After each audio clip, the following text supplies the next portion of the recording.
everybody. Welcome to the Starseeds and Lightworkers Collective here on Quantum Portals. My name is Crystal, and welcome to another episode.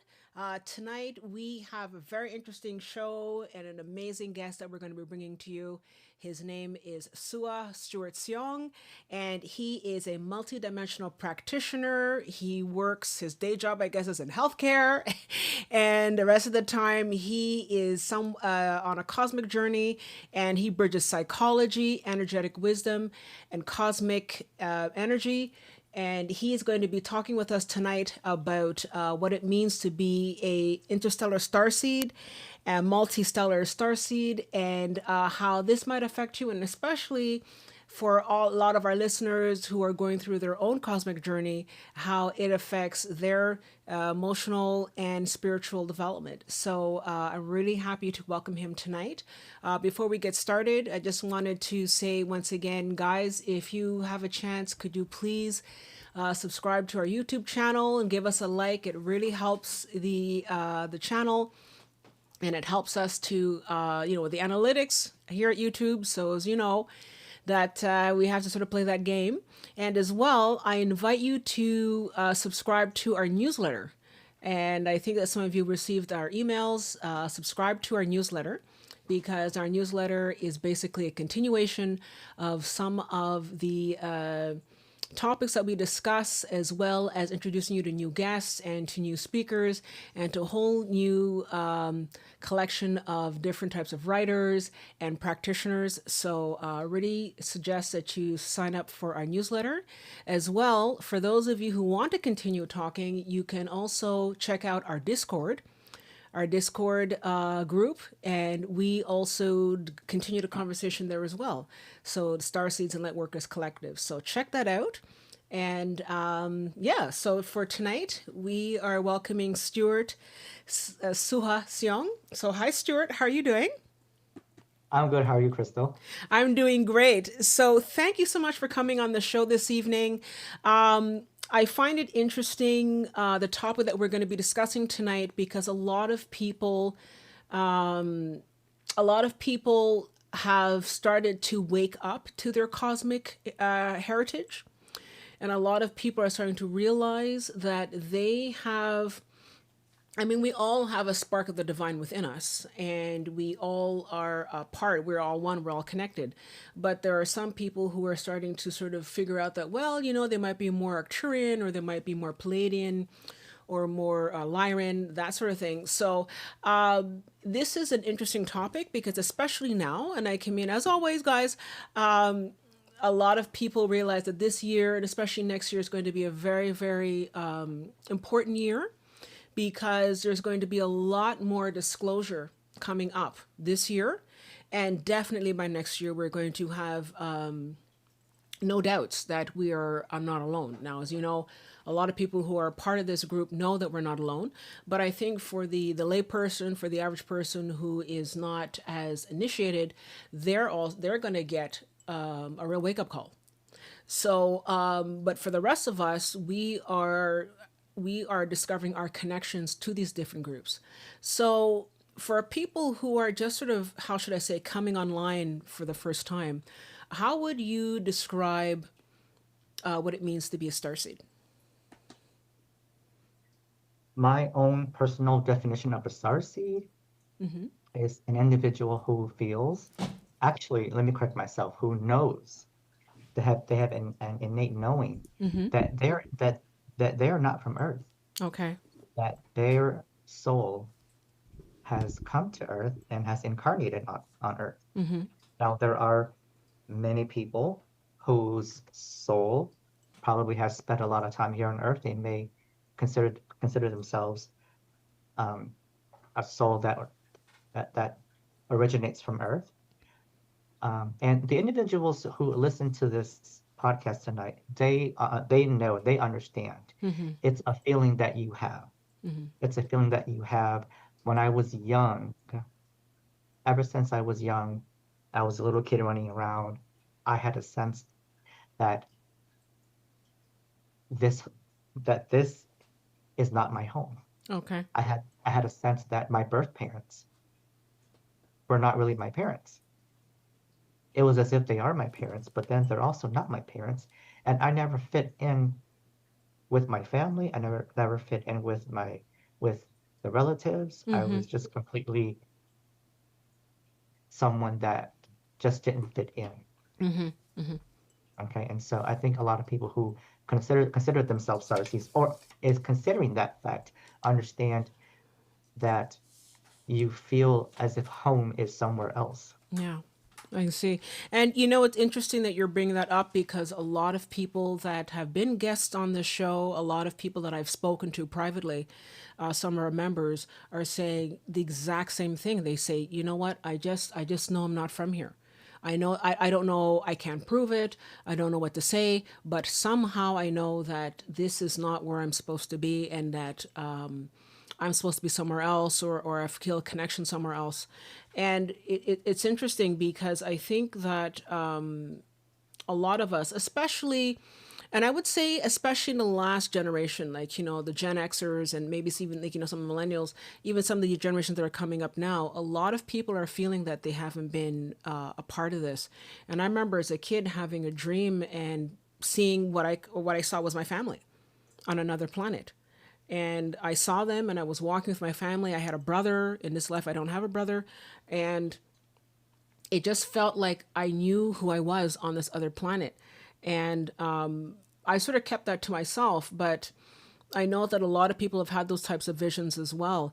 Would you say that that's sort of like a past life understanding or a past life vision of what I experienced before? It could be.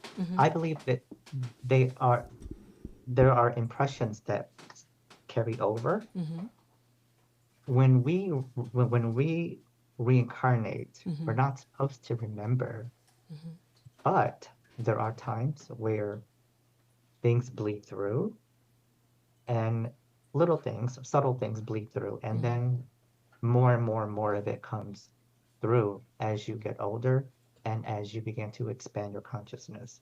And Okay. then sometimes, in certain circumstances, some people they're supposed to remember, like for instance, their soul incarnates and it's on their path that they will start remembering. It's actually part of their contract that hey, when I get to 7, everything's gonna start coming back to me. Okay. So some of it is already prearranged, but a lot of it is faint impressions of past lives that bleed through, and we can't seem to completely put the picture together, but we just know, and it's not a belief. Belief means I believe, but it's not, it's could be, no, knowing is deep down inside in your Yeah. core. You know that to be truth. Okay. Yeah. And so you were saying how as a little kid you felt that you were different and you're like, I'm not supposed to be here. As you've gotten, you know, matured as an adult, have you had, has you, as you said, bleed throughs where you are seeing images or you're finding out more? How's it been for you in the like in the last, let's say, you know, in your teens, maybe in your 20s, that sort of thing? What was happening for you then? When I was growing up, none of this was none of this was in my life. It wasn't until I got to my young adult age and then I started having these images in my mind. I started having these rushes of adrenaline, especially when I'm walking or if I'm watching a particular movie and it'll just trigger something. And one thing that I'll never forget is I often have this memory of myself running on a battlefield with a sword Oh, and I'm just killing people and oh no. everybody's just killing each other and and then the interesting is that not only will I see it, but I will begin to feel it. Okay. I will begin to feel it, and several times I'd have to actually pull myself back Okay. because it became too much. Mm. And I realized at that time that that particular past life that I had lived was a very violent one. Yeah. And and that was enough of that in that particular life, and I do not want that in this particular life. And I learned that in individuals go to war, who go to war, Mm. and I don't want this to trigger anyone, but once you start taking each other out on the battlefield, Mm-hmm. you'll get to a point where you lose it to the rage.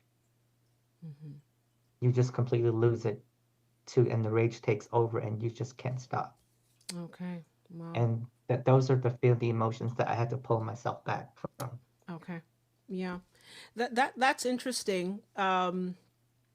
Again, a little sort of personal anecdote. My mother was able to access some of her past lives, and one day I'll do a presentation on my mom because she was always talking about stuff like that. But at one point she said she saw me on the battlefield, not on the battlefield, but as a conquistadores Oh, in Maya, in the Mayan times, and I was going around and I was being abusive to women and all that kind of stuff, and it was just sort of horrible. And it's interesting that I've come back into this life to sort of pay for some of that, and I noticed that in this life. I mean, not to sort of get too sort of like dirty laundry, but I've had those issues with men in my past, and so it's interesting how I sort of been through that. But before, I know you have a presentation that you want to sort of give with us tonight, but before we get there, I do have an interesting question here, and maybe you can or can't answer it, but we'll see. I have a question here from Kelly Walker. Hi, Kelly. And Kelly says, "I want to escape this controlling reincarnation matrix. How do I do that?"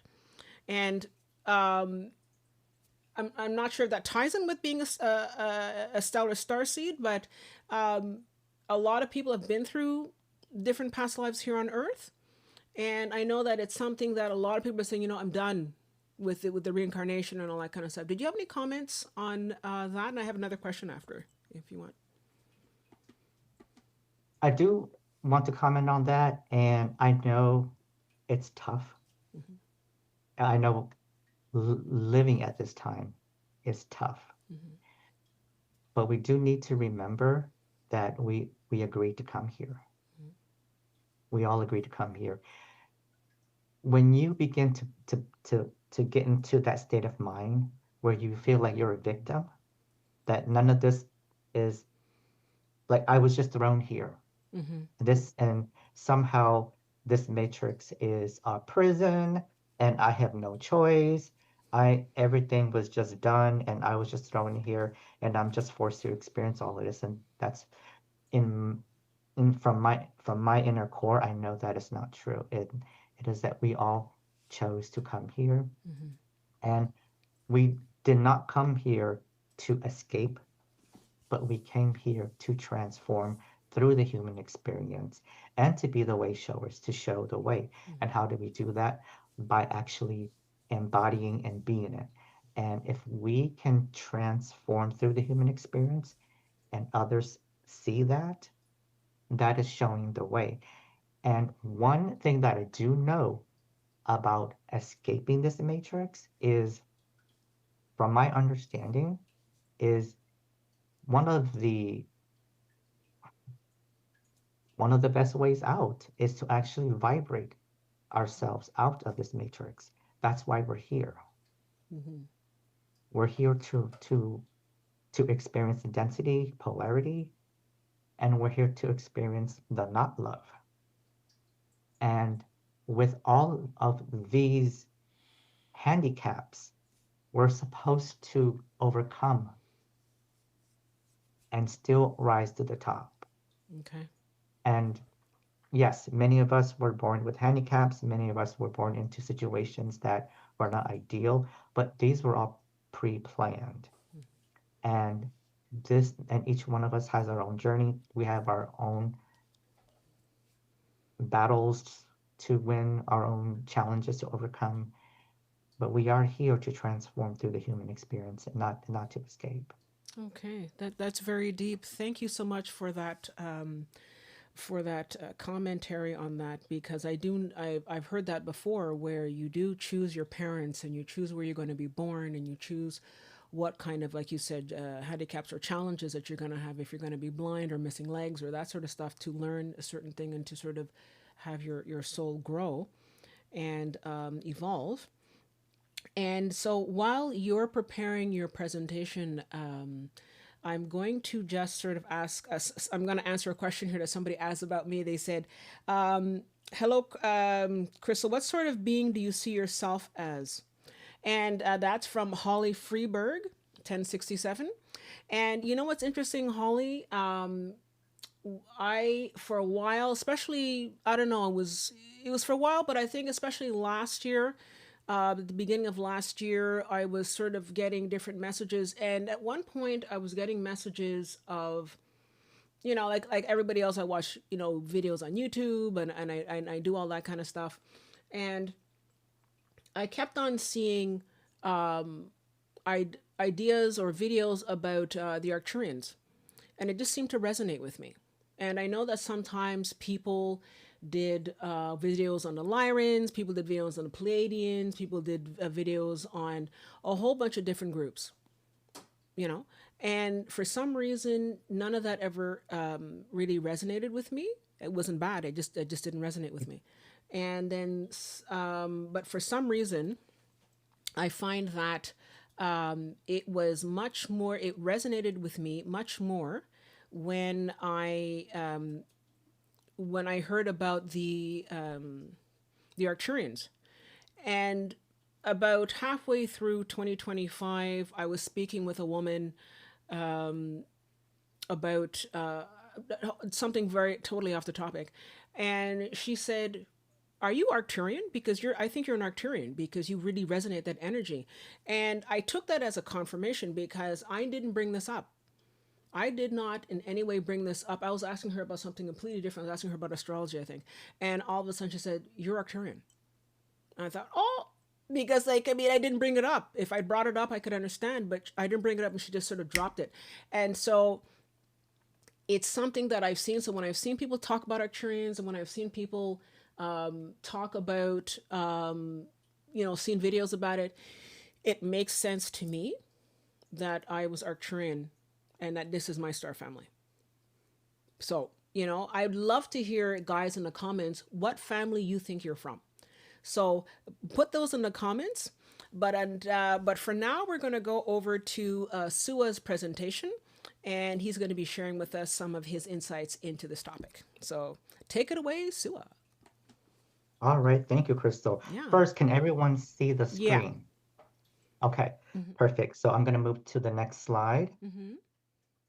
What is a multi-stellar starseed? It is a soul that has incarnated across multiple star systems, carrying a blend of cosmic lineages and experiences. Other appropriate terms can be multi-incarnational starseed or transgalactic soul.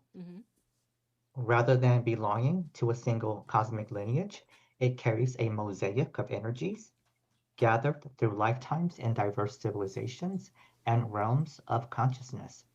Each incarnation contributed a different frequency, shaping a soul that is versatile, adaptive, and deeply multidimensional.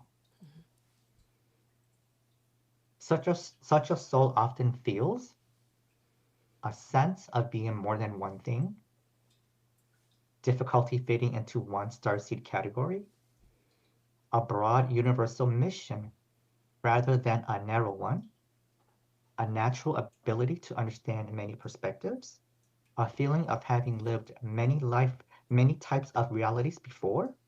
Purpose weaves together insights, talents, and codes from many cosmic origins to support transformation, healing, expansion, and consciousness growth wherever it incarnates. Many people are actually multistellar, but they are not aware of it.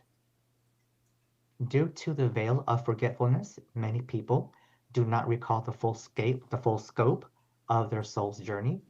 Memories of non-Earth lifetimes, parallel incarnations, and higher dimensional origins are often obscured, leaving awareness limited to only the most recent or most impactful incarnation.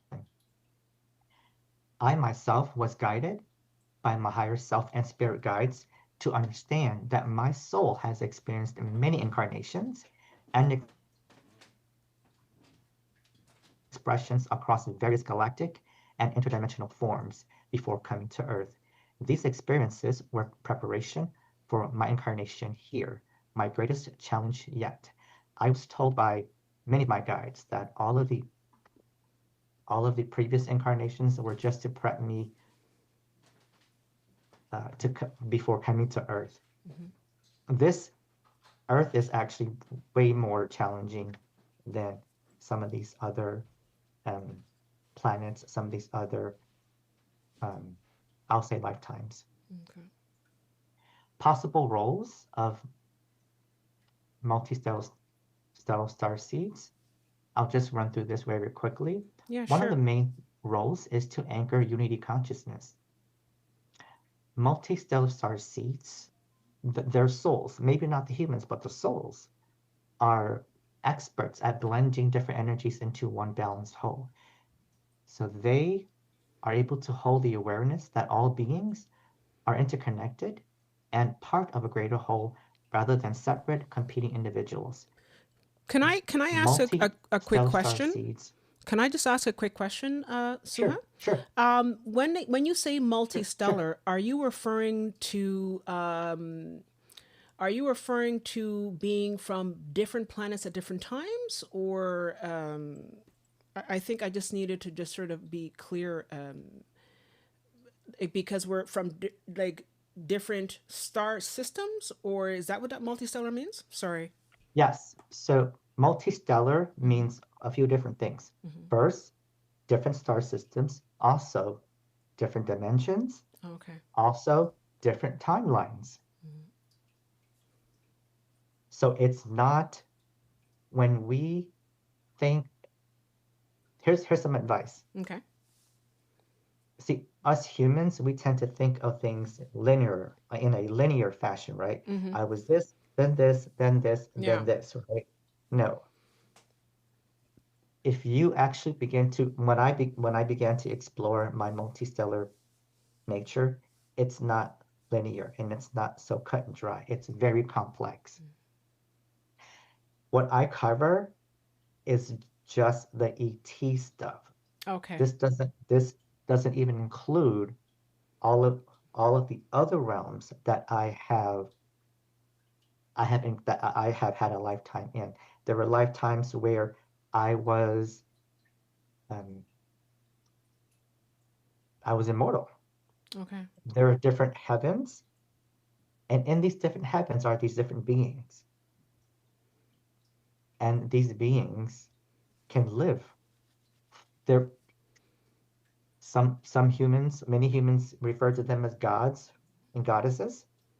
Okay, but these realms actually have these beings that can live basically for a very long time or forever, and they can manifest and create Okay. instantly. And these realms are completely different from the earth realm. Okay. Yeah. These realms are the realms of the deities, Okay. angelics. And so it's very complex. It's not just, oh, I was this particular ET, and then I was this and this. No, it's a Okay. combination of different dimensions, different timelines, different pockets of realities. Okay. Yep. Okay, perfect. Yeah, so I'll let you get back to your sorry, I cut you off, but basically that makes a lot of sense, because I wasn't sure.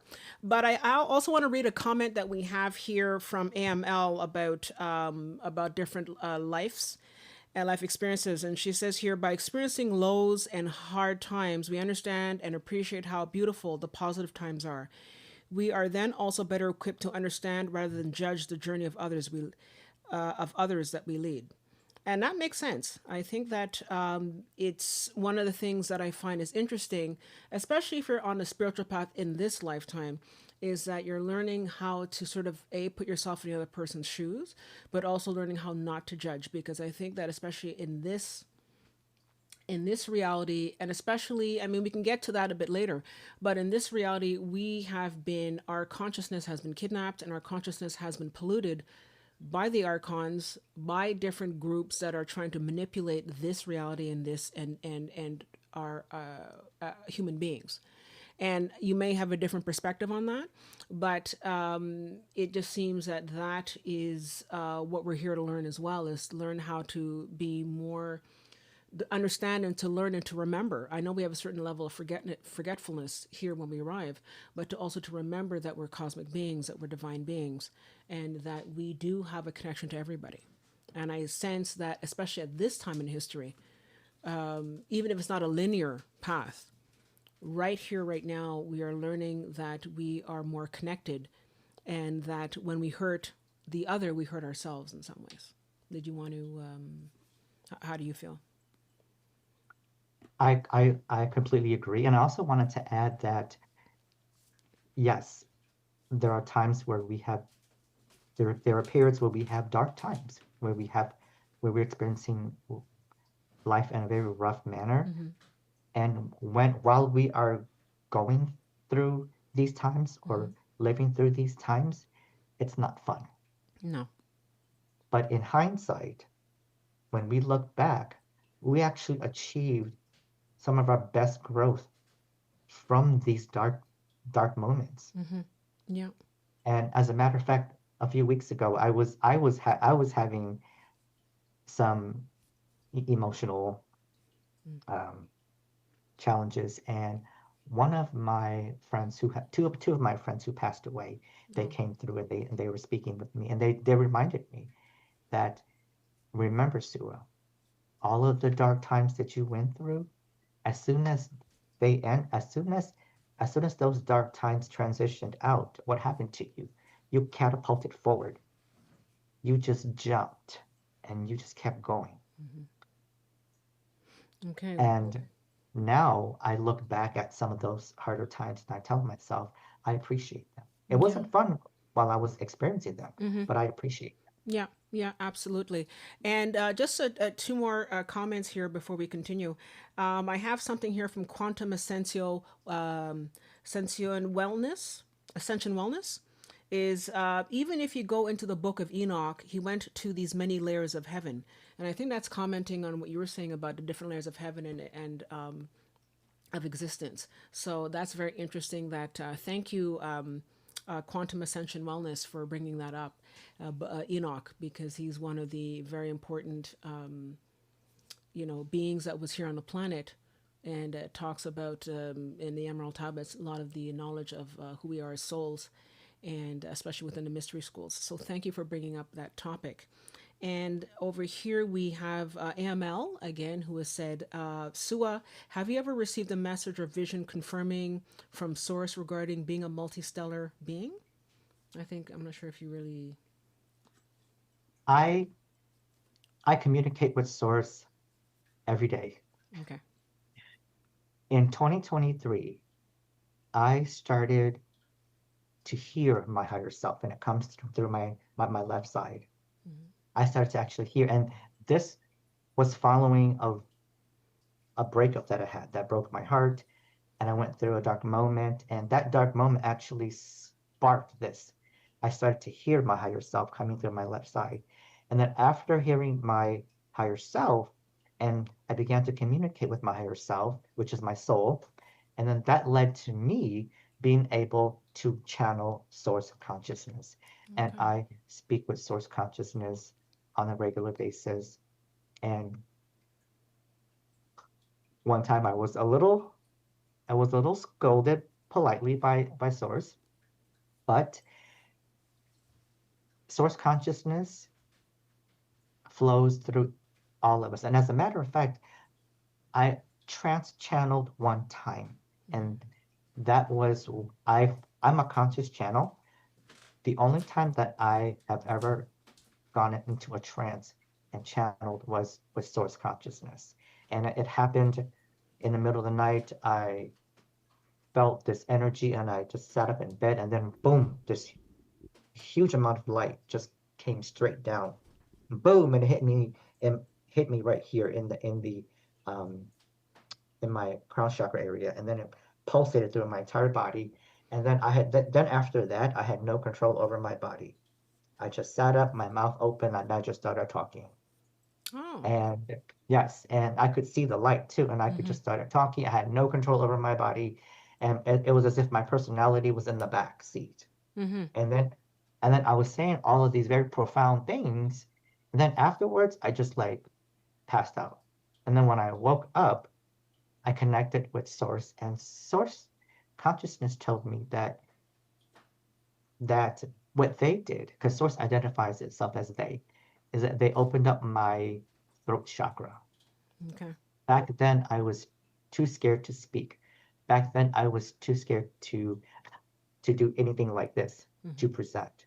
I was not fully out of the ET extraterrestrial UFO closet. I only told specific people and I only kept this information to specific groups, but I wasn't fully out. And now I am fully coming out because I had been avoiding this for a very long time, and all my guides, as well as source consciousness, is telling me you need to put yourself out there.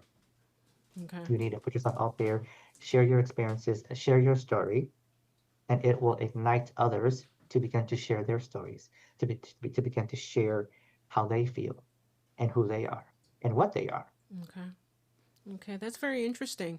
And I know that a lot of people who have channeled have had a very similar experience and have very similar sensations of being in the back seat while there's a person talking. I know that, well, my favorite Bashar talks about the same thing about how he's kind of aware, but not really. And he doesn't really remember much when he comes out, but he's definitely in the back seat about that. So I won't interrupt you anymore. I'll let you continue with your presentation. But guys, if you've also had similar experiences, if you've been hit by the light, or if you have started to experience some sort of channeling, I'd love to hear it. And I'm sure Suha would love to hear it as well, because it would help us to understand a little bit more about what you're going through. And it would be great. So we'll get back to Suha's presentation. Okay, Suha, go ahead. Okay, can everyone see the screen? Yeah. Okay, so I'm just going to quickly go down some of the roles. These aren't all the roles, these are just some of them. Mm-hmm. And besides anchoring in unity consciousness, um, many multi-stellar star seeds are frequency anchors, stabilizers. They can hold light and ground high energy into the earth. One of the most important things is that they remain calm and steady during chaos, providing stability when people or systems feel unsettled. Naturally help they naturally help regulate others simply through their presence. Some examples are crisis responders. I chose Buddhist monks because I was inspired by the monks that are walking through the country Yeah. right now. Just seeing them brings peace to me. Mm-hmm. And also, they're grid workers. There's also translator of higher knowledge. There are individuals who channel. There are individuals who can translate complex multidimensional ideas into human language, blend science, spirituality, symbolism, and intuition. There's also the neutral observer and mediator. Many multi-stellar star seeds have a neutral perspective. They see both sides of conflicts with clarity. They mediate between polarized groups or belief systems. And here you have ambassadors, therapists, counselors, mediators. Also, one important role is shadow integrator. They're drawn to do shadow work and trauma healing, Mm-hmm. understanding darkness without fear, and helping to transmute distorted energies into wisdom. Many of them are trauma-informed healers. I put shamans down. I'm a level one shaman in my culture, and then many energy workers and healers Mm-hmm. are very versed at doing shadow work. Okay. What can may I ask? What kind of shaman work you practice? I'm I just am interested. a I am a Hmong shaman, Okay. and one of the things that we believe in is we believe in animism, that Okay. everything has consciousness. Mm-hmm. like the trees, um, the mountain, that everything has consciousness. And we also believe in many different things. Like, for instance, for us, dragons exist. And not only do they exist, but we have a belief that, and actually, I'll change that, I'll correct that to a knowing, Okay. that all large bodies of water Mm-hmm. are home to dragons. Oh, are we Yes. talking about water dragons particularly, or just all dragons? And does it depend on, let's say, for example, if you're in the Pacific or the Atlantic, Sargasso Sea? I don't know. Is that in that sense? There are dragons that there are dragons that exist in mountains. There are dragons that exist in different places, but the majority of them in my culture, Okay.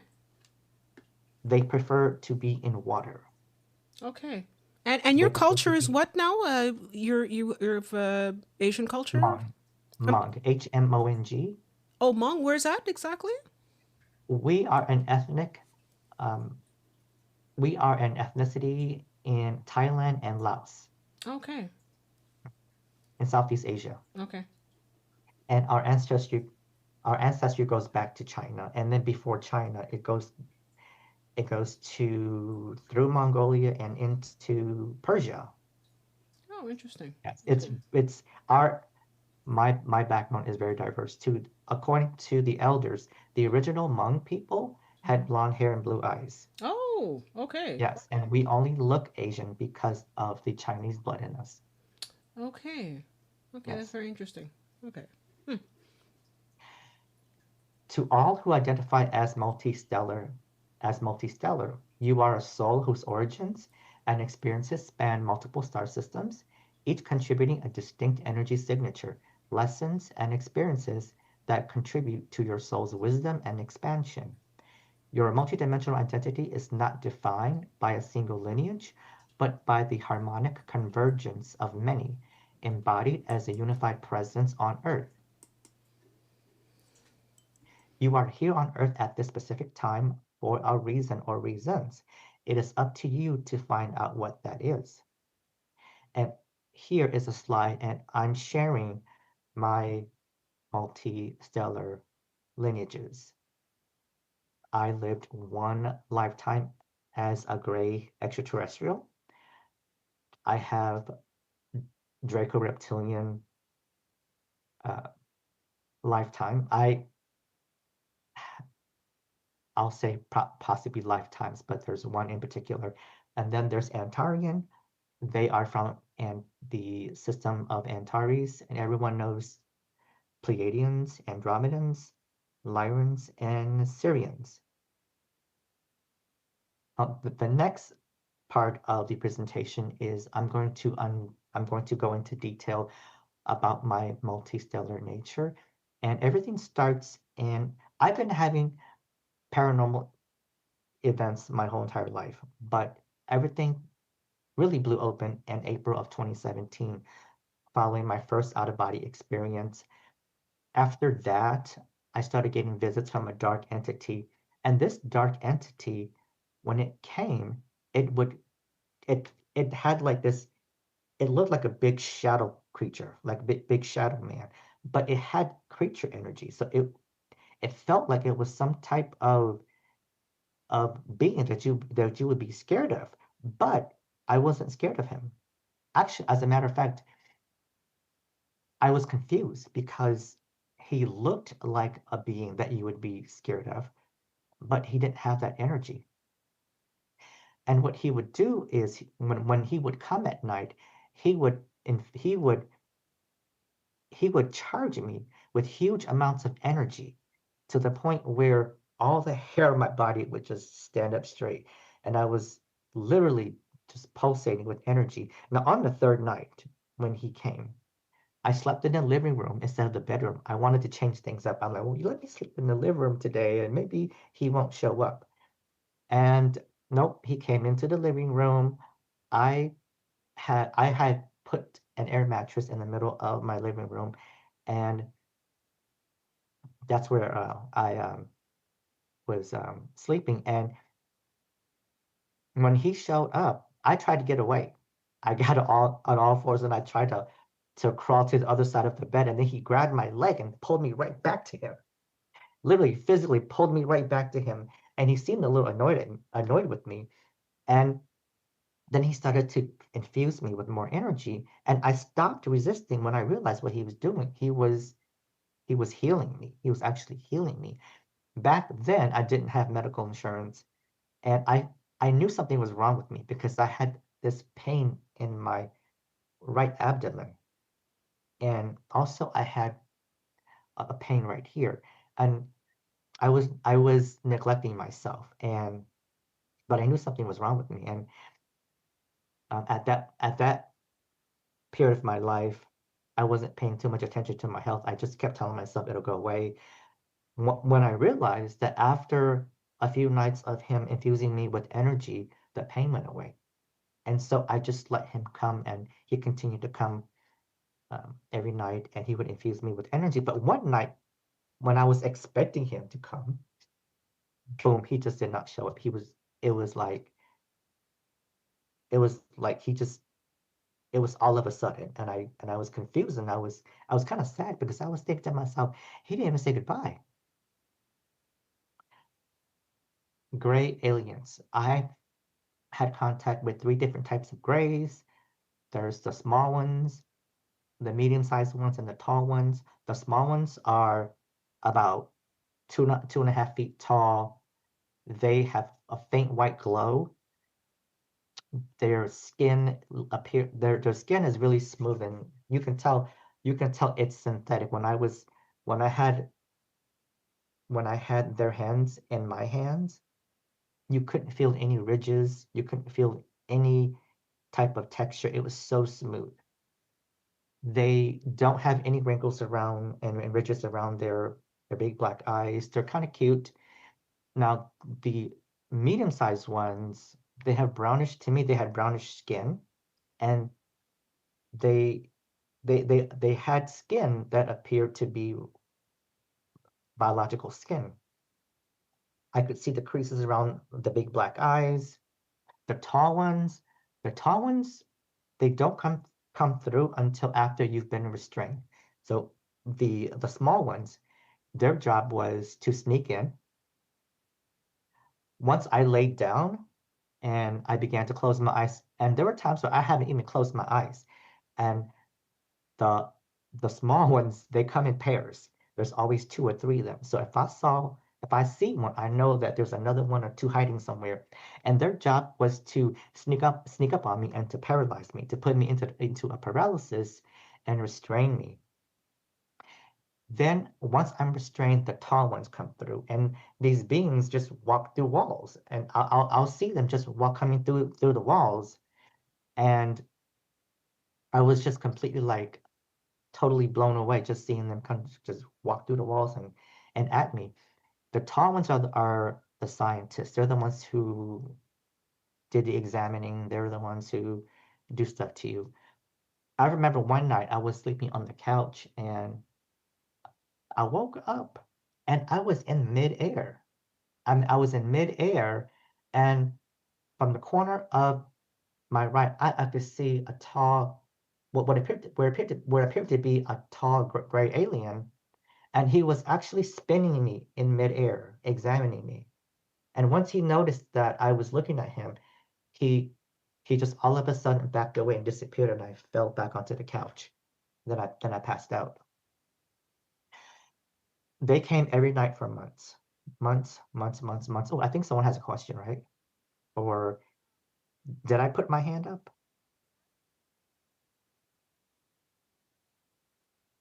Did I raise my hand, or does someone have a question?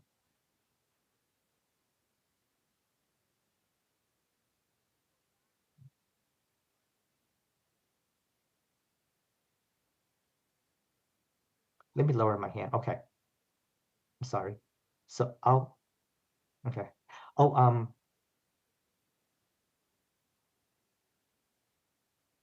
Crystal. Okay.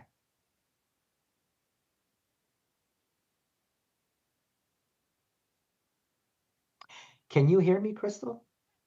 I I can can't hear totally you. hear you. Okay, sorry. Yeah, so I just wanted to know. I think my volume was down. Sorry about that. I think that what I wanted to ask is what was happening with the dark entity, because you said that the dark entity was coming in and giving you energy, and that was it a positive energy? Was it like putting your hand in a socket where you feel like you're zapped or something? I was just curious, what kind of energy were you getting from this dark being? It was actually very good energy. As a matter of fact, it made me feel really good.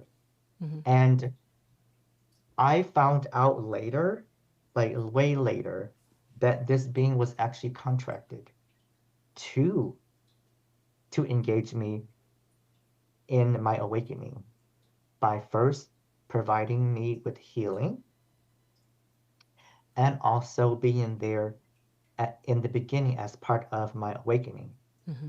But this being, this being just all of a sudden like completely disappeared and just didn't never showed up again. Okay. And I ended up finding out why later. And and we'll cover that in a little bit because I was really sad when when you meet someone and then all of a sudden they're gone and they didn't even Yeah. say goodbye. Yeah, Yes. exactly. That's exactly how I felt. And I thought that we had a connection. And so if we had a connection, how come like you're just gone and not one single word or anything, like nothing, not a trace of him at all. And I felt male energy from him. Okay. Okay, so that's why I call him, that's why I say he and him, because I felt male energy. I see. And also, by the way, I apologize before I'd muted myself because I was having a drink of water and I didn't want to make noise on the camera when you were talking. So I forgot. I'm so sorry, everyone. But when you talked about the taller grays, Mhm. somebody here was asking, I think it might have been Kelly, they were asking, would you consider these the tall whites? Or would you No, consider just grays? How? Okay. no, You no. want to just sort of Tall explore whites, that? yeah, tall whites and and tall grays are completely different. Okay. What's the difference between the two? Tall whites, like I've never encountered a tall white, but I have listened to individuals who have encountered tall whites, and tall whites look more human. Their skin is just basically white, and they're tall and they have long white hair. When you see a tall gray alien, when you see a tall gray alien, the image is completely different. It's completely different. They do not have any hair. They are biological. Okay. And as a matter of fact, there's different, there's many different groups of grays. And the group that I initially encountered, these initial groups of grays, they were working with the reptilians. Unfortunately the initial groups weren't weren't of the love and light type. They were the type that they didn't care about cosmic law. Okay. Even if you said no, they didn't care. Okay. They just did what they wanted to do to you. Okay. And would you say that this was an agenda? Like, I mean, and I hate to say, but it sort of reminds me of people here who experiment on animals, the worst crime ever. But, where people hear scientists experiment on animals and they just sort of like don't care that the animal is, crying for its life. Would you say that this is sort of the same thing that happened to you, but at a cosmic level? Like these tall grays are coming in and saying, "I don't care," and cha cha cha, they're just doing what they want to do. And is that an agenda at that point for something else? Because a lot of people, David M. Jacob and a couple of other scientists have said that there is a breeding program where they want to further blend human DNA with gray DNA and to create a whole new race of people. And there's seems that there's been this DNA sort of like this program to build different race, like a sort of a cross section between actual humans Mhm. and grays. And the reason why I'm very particular about that is because a lot of people are saying, especially if you listen to Bashar, he says we are already hybridized, but this is an even bigger hybridizing program where We're taking what humans are now and combining them with grays. So would you say that these tall grays are leading this breeding program, or am I going off on a different tangent here? There are different groups of grays, and the particular group of gray that started visiting me and doing things to me against my will, Mm-hmm. these, I would say, I don't know if they're involved in that genetic program, but my situation was very unique.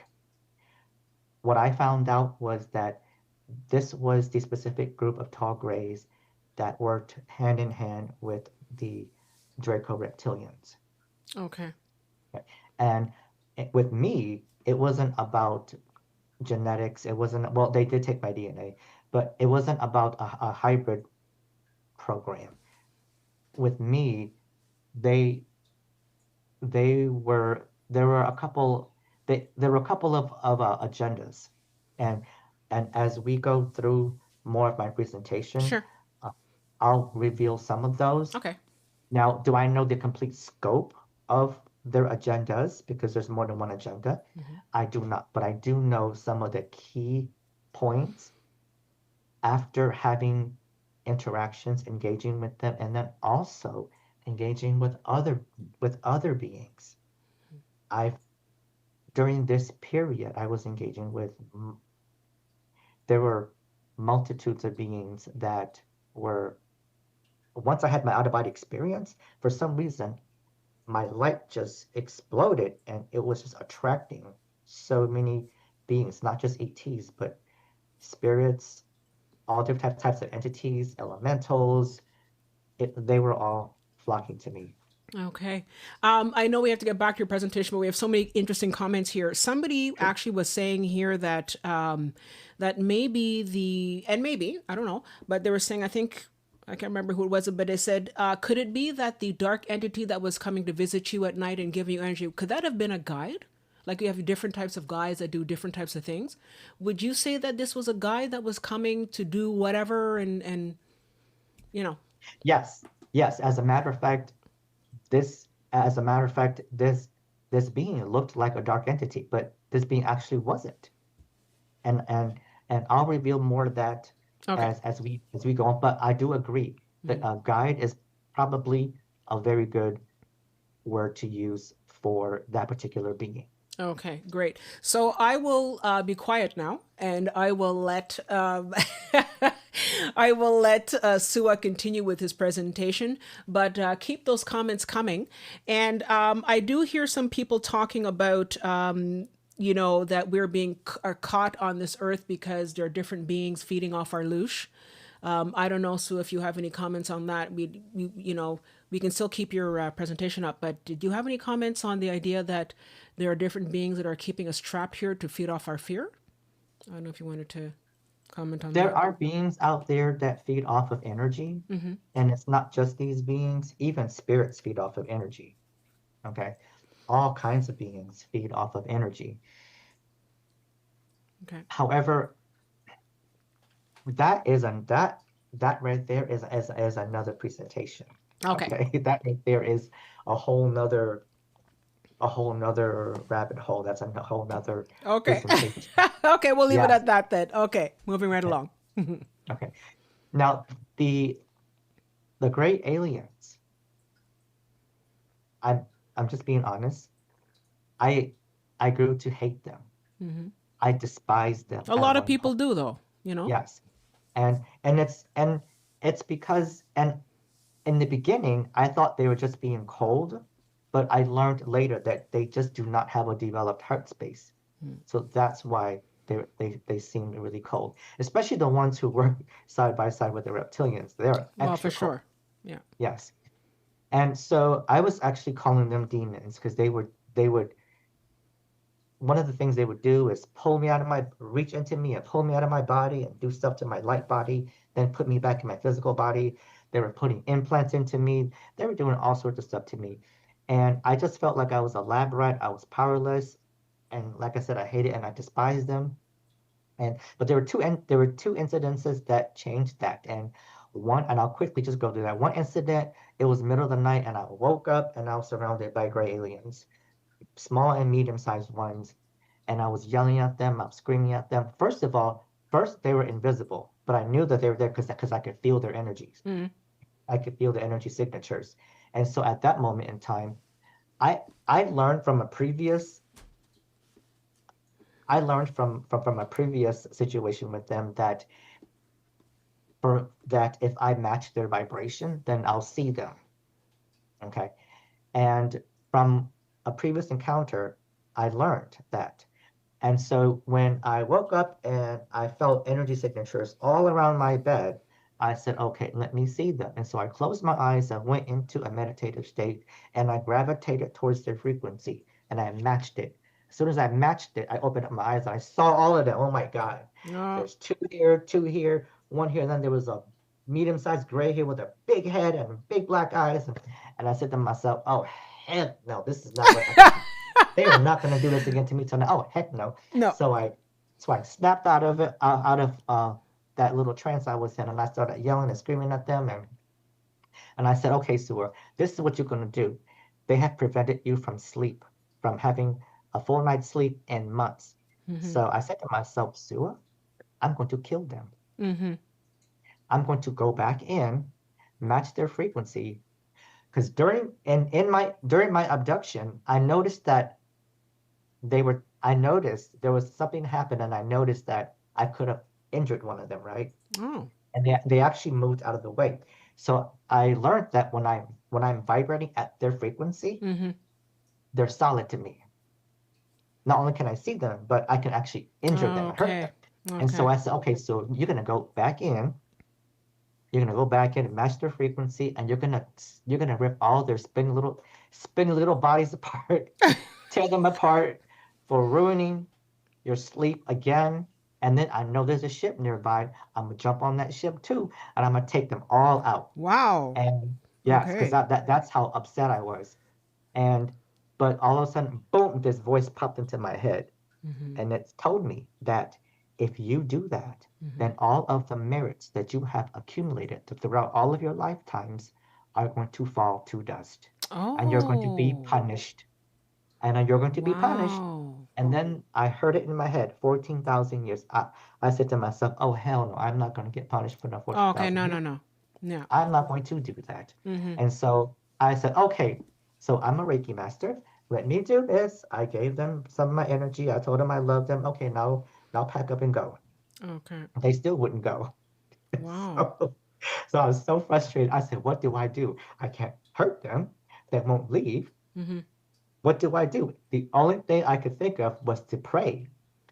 So I just put my hands together and I just started praying. And then as soon as I started praying, woof, this incredible silver light just came shining down from my left side, Wow.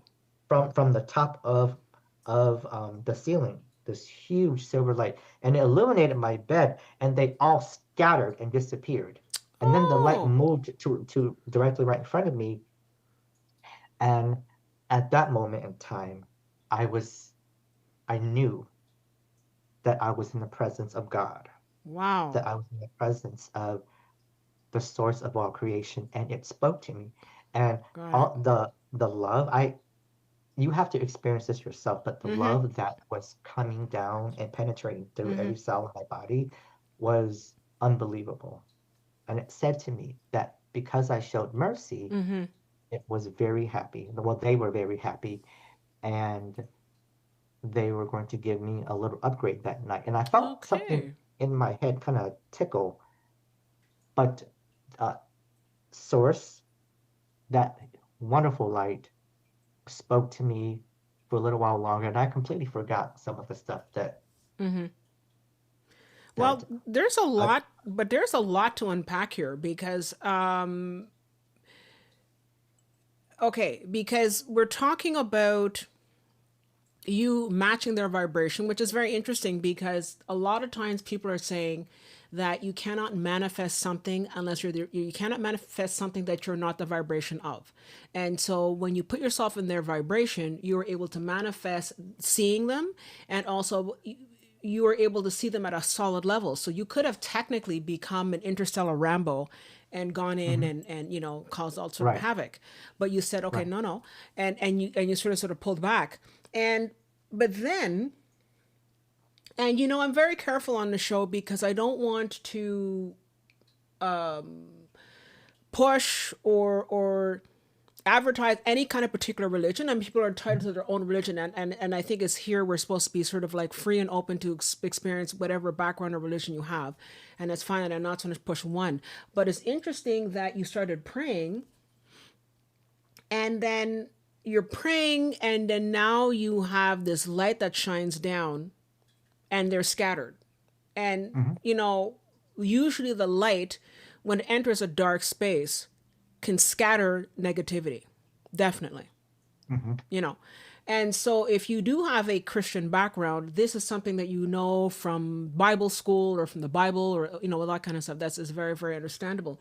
So now you're saying you're in the presence of God. So what I'm sort of getting here is that these beings, we sometimes sort of see them as these super, super, super high beings, and like, oh my God, they have all this. Yeah, they have a lot of technology, but they still have to bow down to the Hmm. Almighty God.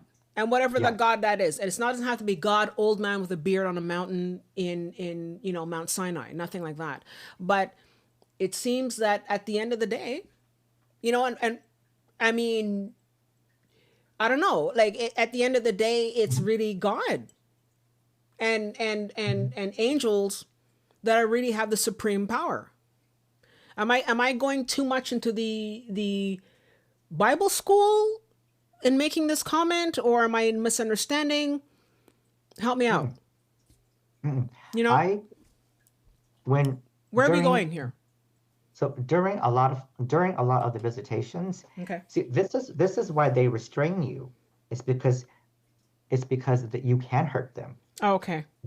In the beginning, what they do is once they restrain you, Mm-hmm. then they move your vibration to their vibration, Okay. so they can actually work on you. Mm-hmm. Okay, but I've learned to do that when they are close to me, and Mm-hmm. I actually developed the ability to break free of the paralysis, Okay. because one night, after suffering night after night after night, week after week after week of Mm-hmm. them coming every single night to do stuff to me, I finally broke free of the paralysis Mm-hmm. by concentrating on Jesus. I said, Jesus, please help me. Please Wow. help me. Mm-hmm. I, they have come for weeks, for months now. Yeah. I And you're need, done.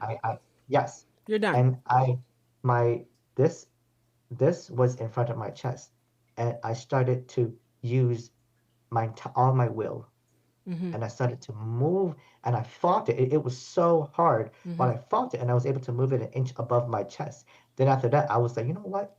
I'm gonna keep going. And I mean, it was so hard. It was incredibly hard, and I used all the strength in my entire being, but I was able to move it a little higher, and then I was able to snap out of the paralysis. And once I snapped out of the paralysis, they were running around me. They didn't know what to do. Then they were trying to jump on me to try to restrain me again. And I was Mm-hmm. like, Mm-hmm. no. And I was actually fighting them off me. But you know what's interesting in what you're saying is that, and this is I think, and I'm this is not so much about religions per se, Hmm. but it's more about when you, because really what was going on is there's two things that were going on here. One, you had sleep deprivation, so that already weakens you right there. That's one. But number two, you decided to, you were in fear for a long time because you didn't know what was Hmm. going on. You're fearful. And I'm not trying to stuff words in your mouth, but I'm just trying to say that if you're at a level of fear, this is why, for example, on this planet, they can control people because they keep us down in fear. They Hmm. lower the vibration. People are fearful, and people are easily controllable. They're easily manipulated. Okay, archons doesn't matter. The whole point is that keep people in fear, and you can control them, whether you be at a government level or whether you're at a higher archon level where they can manipulate, reality and all that. And I think that what's happening here is that when you finally said enough of this, enough, this is BS, I've had enough. You said I'm Hmm. done, and you reclaim your sovereignty. And I think that irregardless, when you reclaim your sovereignty, for example, if you're in an abusive relationship and you say, I'm not doing this anymore, you reclaim your sovereignty, you reclaim who you are, and you reclaim your power. And you're no longer in fear because you know what? This is BS. I'm done. And it's that level of I'm done Hmm. that gives you that power to and you're fighting them off and all that kind of stuff because I'm done, you know? Hmm. You know. Yes, I I was experiencing trauma. Yeah. I was experiencing trauma because every time it was bedtime, I started to I started to I started to fear. Yeah. Every time I put my head down on the pillow, I Hmm. knew they were coming. Yeah, but that's the I key couldn't word even though. sleep. But fear Yes. is the key word, no? Mhm. So I was already suffering from trauma, Yeah. knowing that there were beings that would come as soon as I laid down Yeah. that would restrain me and do things to me against my will every single night. Yeah. And that was very traumatic. And also besides the lack of sleep Hmm. and also just the way I was being treated, I felt like I was a lab rat. Hmm. Hmm. And Yeah. so I I pretty much was done, and I decided that hey, I'm gonna break free of this paralysis. Okay. And they would, and for weeks they would come and harass me, but they could, and every time I broke free, it would be easier until I would just like boom, I could easily just break free. Okay. And after that, they just couldn't do that to me anymore. Hmm. But they did get me one time, and I'll go through that in a little bit. And then the other experience that changed my outlook on the gray aliens was that I was visited by one during the day. And I Okay. thought that was completely different because all the other ones were coming at night. And this one actually explained to me that I used to be one of them. Oh. And in the beginning, I was like, you know what? Let me go to one of my very psychic friends named Jen and let me consult with her. And she said, yep, so that's true. You're one of them. And I'm, oh man. And as I began to dive into that past incarnation of myself, I realized that that one lifetime I had as a gray alien, I did not enjoy it. Okay. And I said, nope, never again. Nope. So we're going to move along Sure. to my, I'm going to go into my abduction real quick. It happened Tuesday, September 5th, 2017. It was, they came after midnight. I fought them off of me until 3 a.m. Then I moved to the living room couch. I just ran to the living room couch and they followed me. They kept grabbing at me over and over and over again. And I got to the point where I just gave up. I gave up and I told them at that moment in time, I give up. And that was a mistake. And I said, do what you want to with me, and then just leave me. And that was a mistake because they instantly they instantly restrained me and they levitated my body into the air in a laying down position, and then they lifted me up into a standing position. And the tall grays came through. The tall grays were looking me in the face like this, examining me, and then they positioned me um, facing one of the walls, and then they stuck something through my lower spine.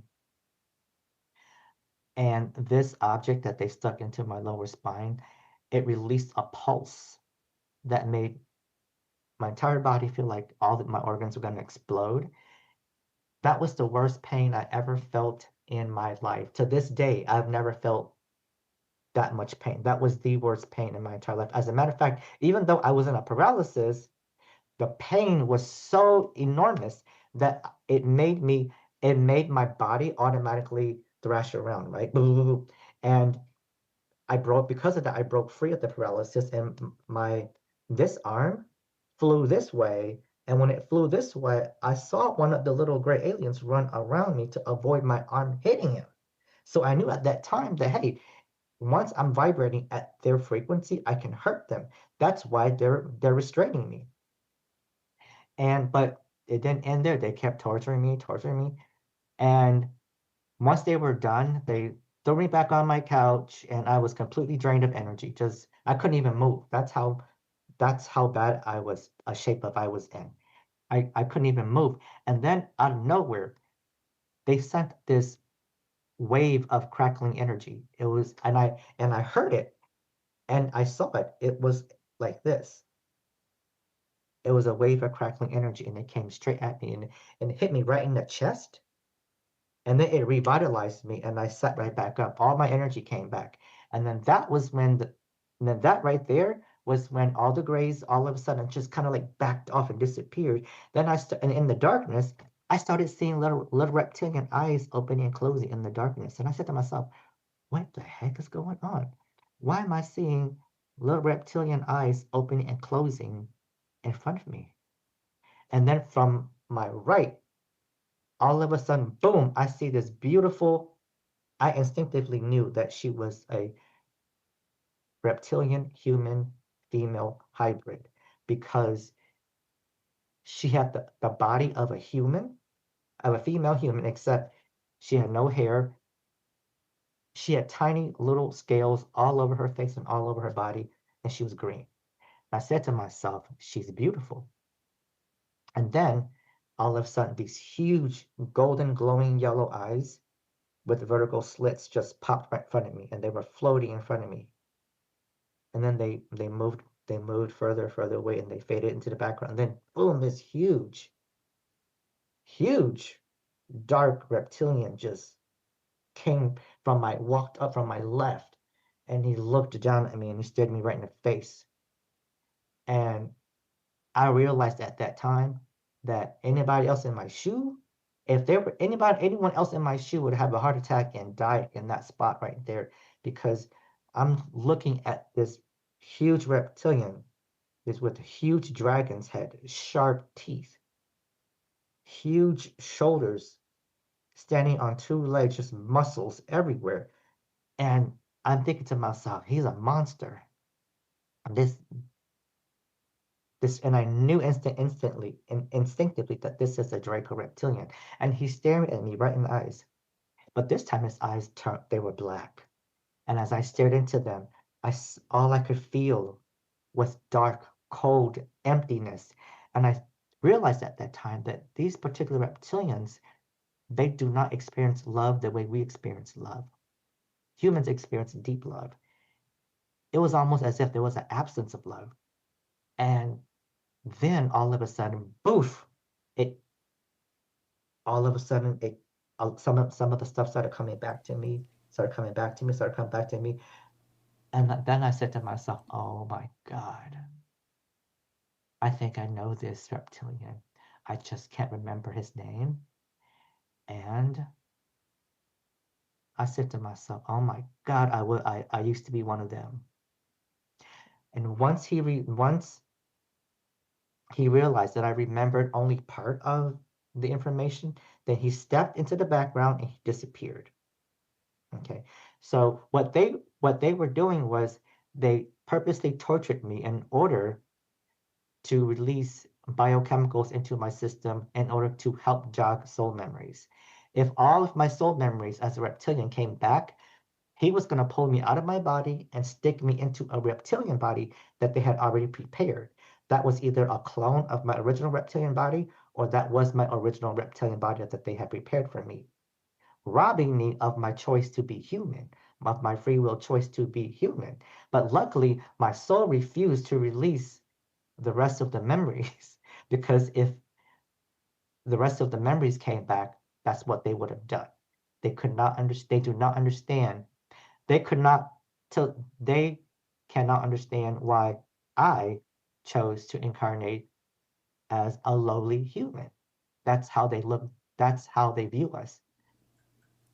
And that's why they were after me lifetime after lifetime after lifetime. And I ended up realizing and learning that I was a Draco, or that particular incarnation of my soul was a royal bloodline draconian reptilian. And that's why they were after me. Can I ask a quick question Sure. with the Draconian, because there's always different perspectives on the Draco. Mhm. Would you say that this Draco, when you say royal Draco bloodline, would you say that this was evil, or is it just that they just weren't aware, and so from a human perspective we're like, oh, they're evil, but it's just because they're not aware? Or is this To someone them, that's, I don't know. they're just doing what they do. Okay. But from a human perspective, we would probably consider this group. So first of all, I don't want people to think that this is all reptilians. This is not. Yeah, that's what Because I'm trying to get at. because I have also encountered and engaged with multiple different species of reptilians from different worlds as well. So I don't want and many of them were very, very benevolent, and many of them were very, very, their energy was very palpable, and it was very good. We're talking about certain Draco that were Certain reptilians. reptilians. I also received visits from other Draco as well. Okay. Okay. But this particular group of Draco, you do not want to come across them. Okay. And is there a particular name for this particular dark, muscly, scary one, so that people know, and if ever going to encounter them? Yeah, these are from the Empire. Okay, these are the royal bloodline from the actual Empire that run the Empire. Okay, and so you do not want to come across them. Okay, so they're from the Draco Empire then? Is that it? Yes. Okay.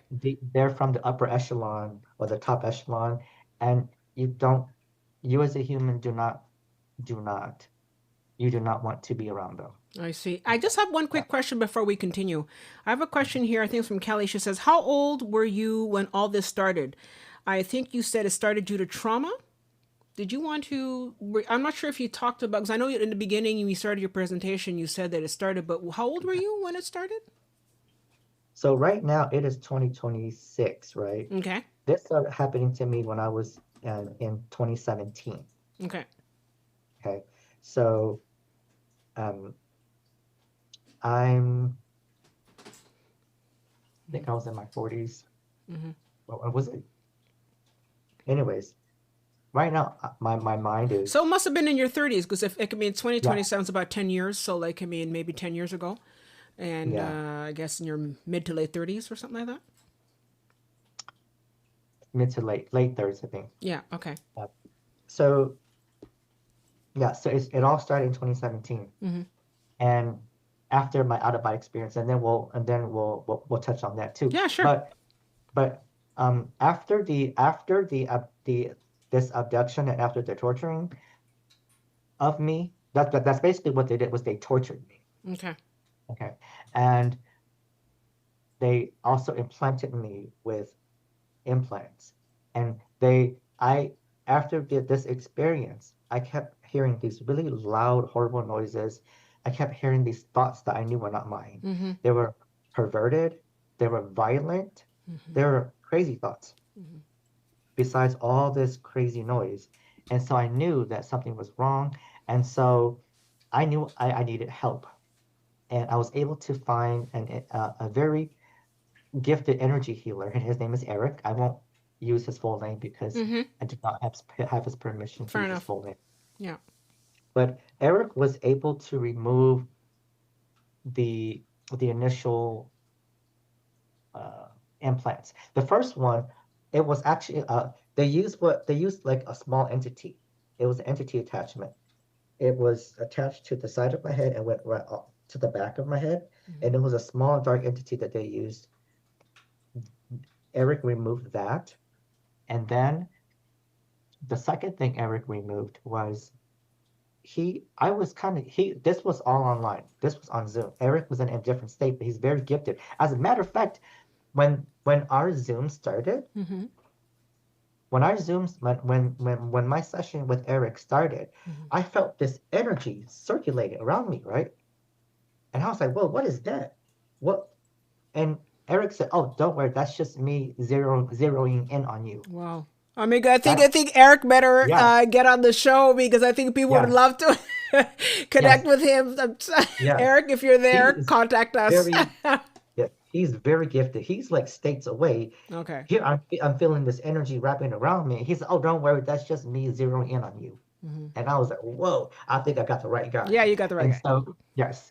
And so after he got rid of the entity attachment that was on my head, he just kept staring into the camera and he said, Stuart, there's something in the middle of your head. And I'm like, what are you talking about? He's like, and he energetically went in my head and he said, Stuart, what is a royal draconian soul shard doing in the middle of your head where the amygdala is? Oh. Yes. And so he pulled it out. And that's when I knew that during that abduction, while they were torturing me, the reptilians, one of the royal Oh. bloodline reptilians took a piece of his own soul and stuck into my head. Yes, that's another form of what you would call an implant, but it's not like a regular implant, but they can Okay. actually take a piece of their own soul and stick it inside you. Wow. They can Okay. monitor you that Well, way, that's like and a then also possession. influence you. Isn't that Yes, isn't that like, along the same lines as a possession, as it were? No? pretty much. And they put it where the amygdala is. That's basically where Mm-hmm. the fight or flight Yeah. area is. That's where the reptilian brain is, and they were trying to influence me. That's where all these thoughts were coming to my head Okay. that weren't mine. I was just smart enough to understand that they were not mine. Okay. Imagine if I was not smart Oh enough, my God. or I I I am not my thoughts. I knew that, Yeah, yeah. and so he was able to psychically cut out that soul shard and remove it, and then he said, "Stuart, there is a signal coming. There is a signal that is coming from underground, and and it's and it's connected to you." And so he went out of body. He energetically went out of body, and he followed the signal. He said, "Stuart, there's a deep underground base, and Oh where the boy. Here signal's we go. coming from." And so he went all the way down, and he Mm-hmm. said, "Stuart, there." And he actually went into the base, and he said, "Stuart, before they see me," and he said, "Stuart, there's three reptilians here. There's some consoles right here, and there's a big, huge cage with a big dark entity right here." And so he's like, the only way to stop this signal between you and them Okay. is I have to do something here to Mm-hmm. disrupt the signal. Mm-hmm. Okay. And so what he said, so I'm gonna do I'm gonna I don't know how he did it, but so he said, so I'm gonna energetically mess with some of their controls. And I'm also gonna energetically mess with some of their technology. And I don't know what he did, but he said, Sua, there's going to be an explosion. And then he said, Sua, they said, Sua, I'm going to release whatever they have captured in this cage. And so he released it.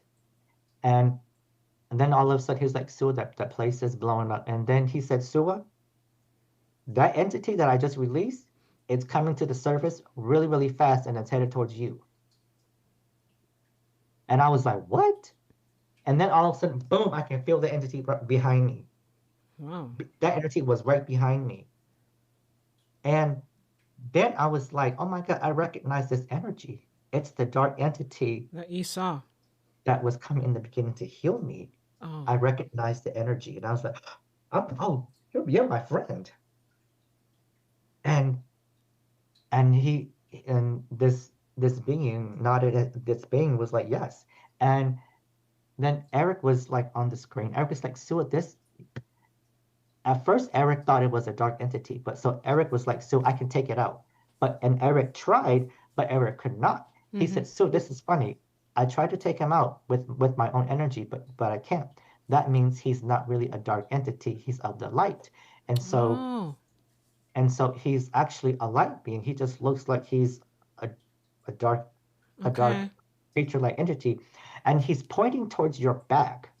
Like there's something in your back. And so I said, really? And I could feel this entity just pointing to my back. And so Mm-hmm. Eric then scanned my chest and he said, Sua, there are crystals embedded in your chest in a higher dimension. Mm-hmm. And then Eric all of a sudden went into this trance, and he started channeling, and he said, Sua, those are Lemurian crystals, and you're the crystal keeper. You used to exist in Lemuria, but that's all he got, and that's all I understood. And then I was telling myself, no wonder the reptilians, actually, no wonder the Greys, every time they came, they were always reaching into my chest. I thought it was just them trying to pull me out of my body, but they were always reaching into my chest to grab something. And anyways, so we'll move on. Yeah. Sure. Well, that was really wow. Yeah. I'll let you start continue with your presentation, but that is incredible. And dare I say, we need to get Eric on the show because that is just unbelievable. Again, Eric, if you're watching, please reach out to me. I will put you on this show first thing. But that is really incredible. And you know what actually struck me with what you're saying is that sometimes people will say, where are these thoughts coming from? And for those of you who are old enough, who in the I think it was the early 90s, there was a movie called They Live.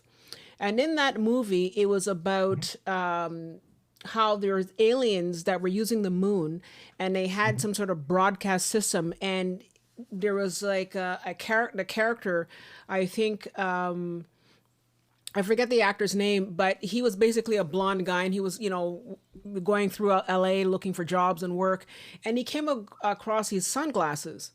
And when he put them on, he could see that there were, like, he would take them on, put them off, take them on, and he realized that if he looked at signs or looked at different things, he could see obey or, a lot of subliminal messages, and that people on Earth, the whole idea of the film was that people on Earth are being controlled by these alien beings and are controlling our thoughts and our behaviors. And even though that film was, was sort of like a very sort of, not a second rate, but like, I mean, it wasn't like this big Hollywood budget type of science fiction film. It was a bit more sort of like, off Broadway type of thing. But it was a science fiction film. And back in that time, it was kind of like, wow, this is such a weird film. But now when you look at it, and you look at how people are being programmed and controlled, a lot of people are saying, I feel as if my thoughts are not my own. My thoughts are thinking me. This is not who I am. I don't know why I have these thoughts racing through my head. And a lot of people are saying that we're being programmed, that there are definitely deep underground military bases, dumps, that are sending vibrations to this planet and controlling the consciousness of these people, and that we have a artificial reality, and that it's basically it's artificial, and that we're caught up in this matrix, as it were. So it's just interesting how you're talking about it, and about how this thing is like trying to program you and all that kind of stuff, and that seems to be what's actually happening. I don't know, how do you feel about that?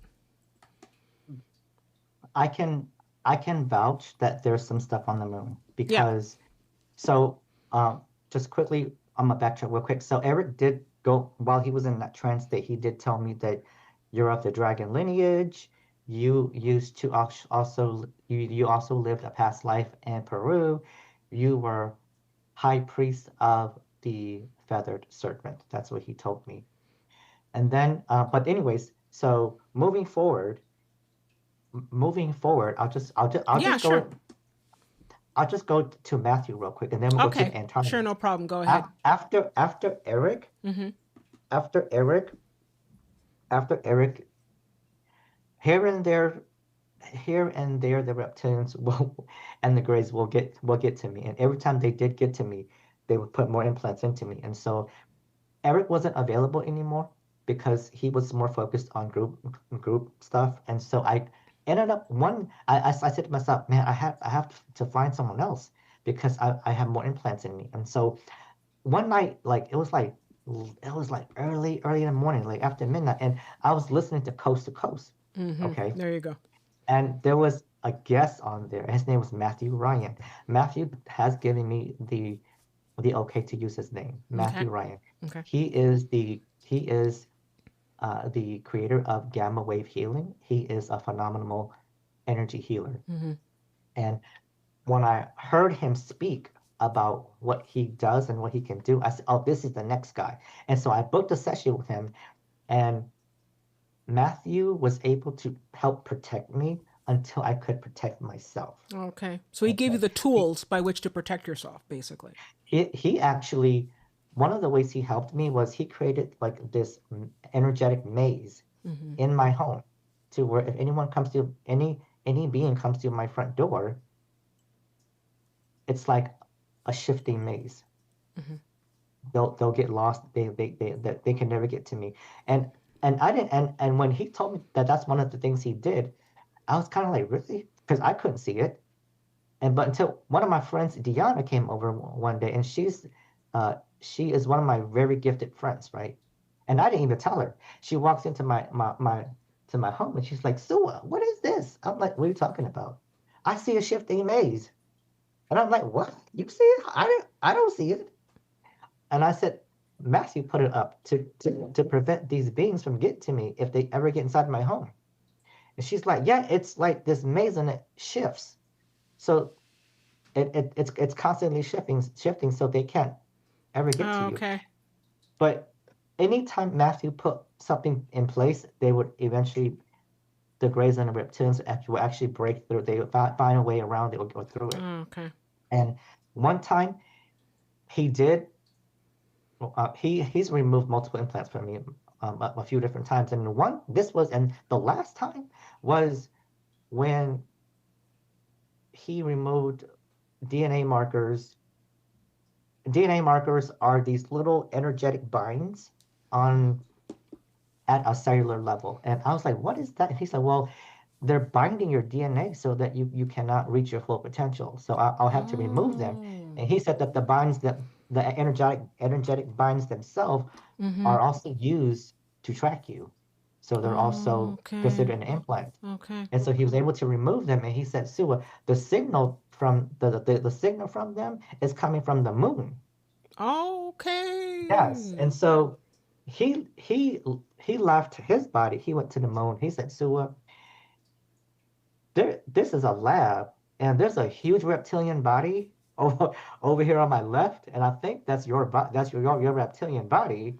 Oh, They gosh. have your DNA suspended in a crystal that's floating in midair, and they have 4 clones of you up here.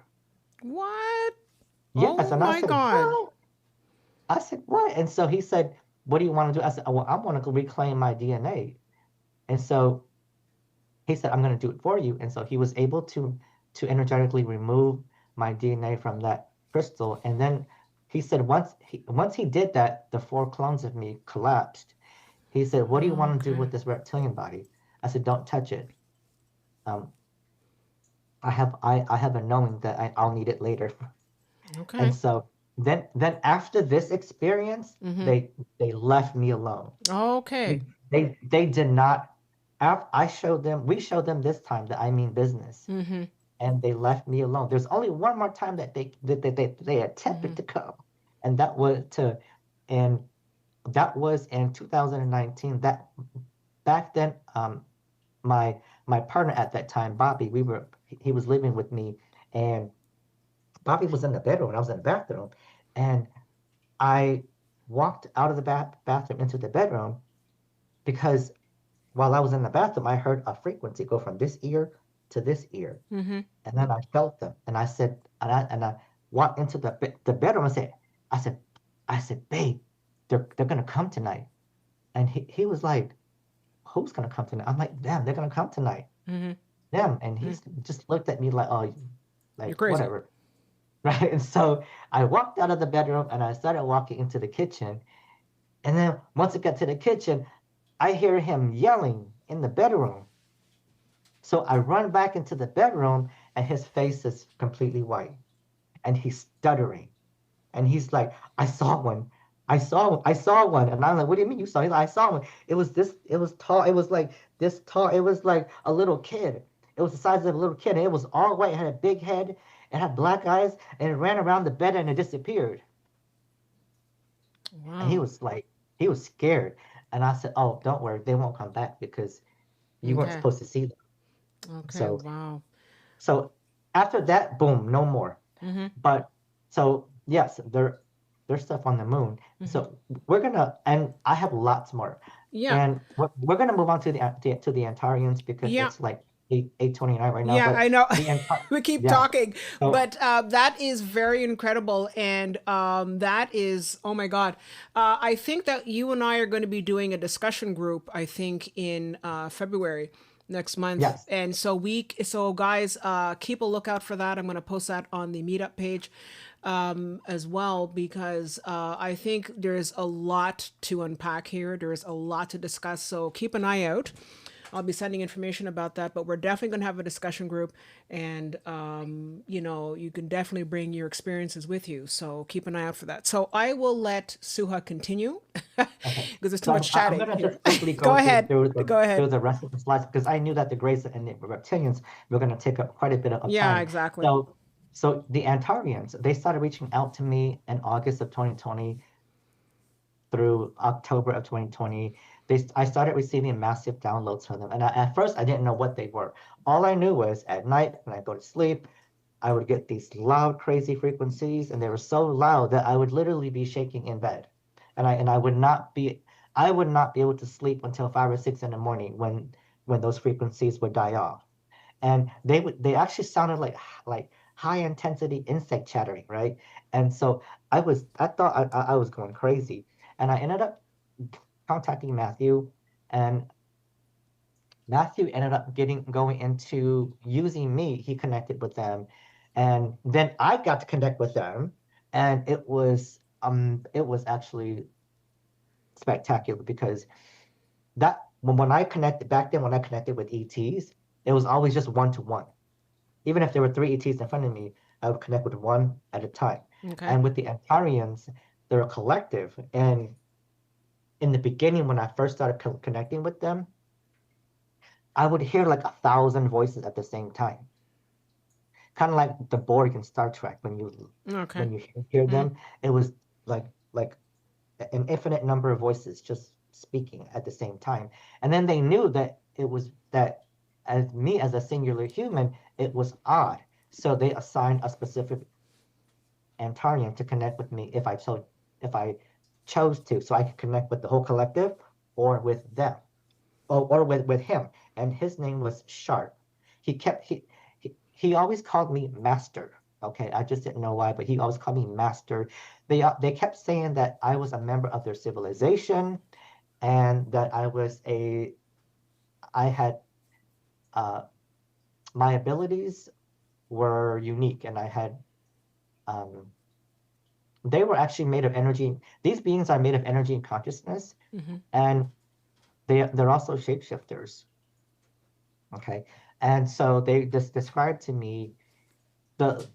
I said to them, why you're telling me that I was special? How was I special?" And their answer was when they translated it into English, they said you were master of illusion.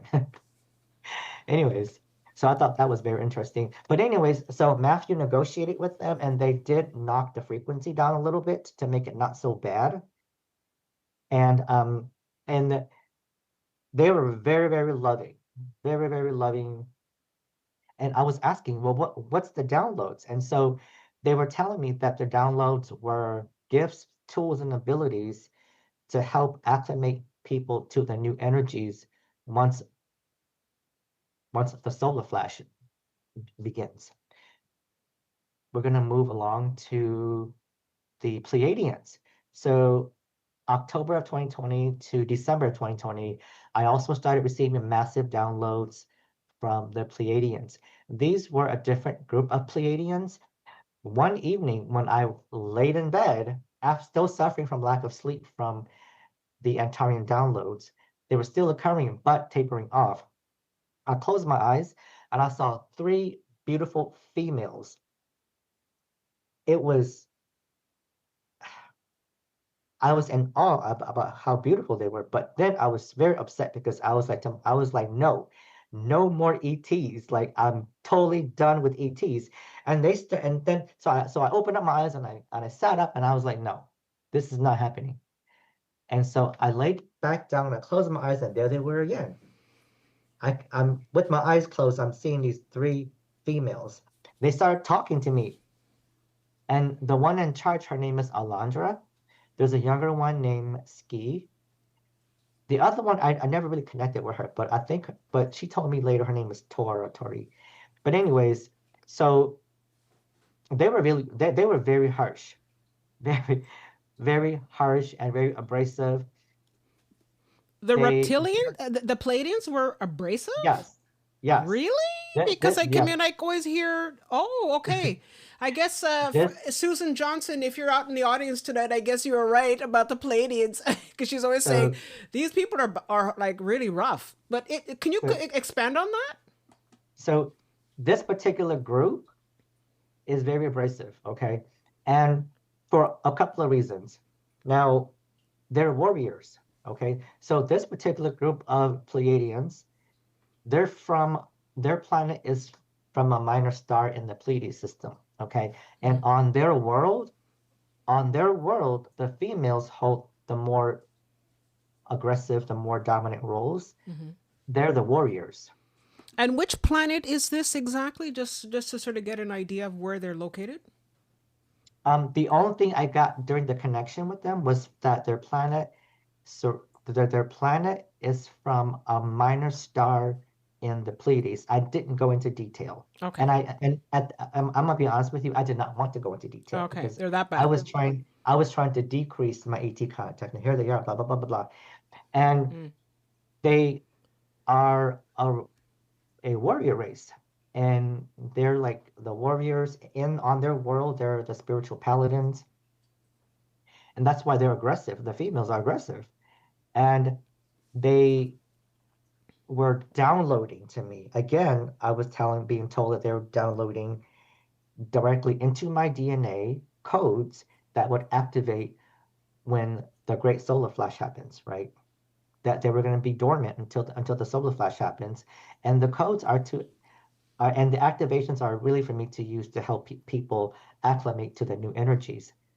But they were very, very abrasive, and I kept and their signal was even harsher than the Antarians. So let's put it that way. And Wow. yes, Okay. and I got Matthew to help negotiate with them, but they wasn't even trying to listen to him. And so, but he was able to create a sigil, an energetic sigil to block them, which he did. But then they ended up pirating the Antarian signal, and I got a double dose, and that was really, really bad.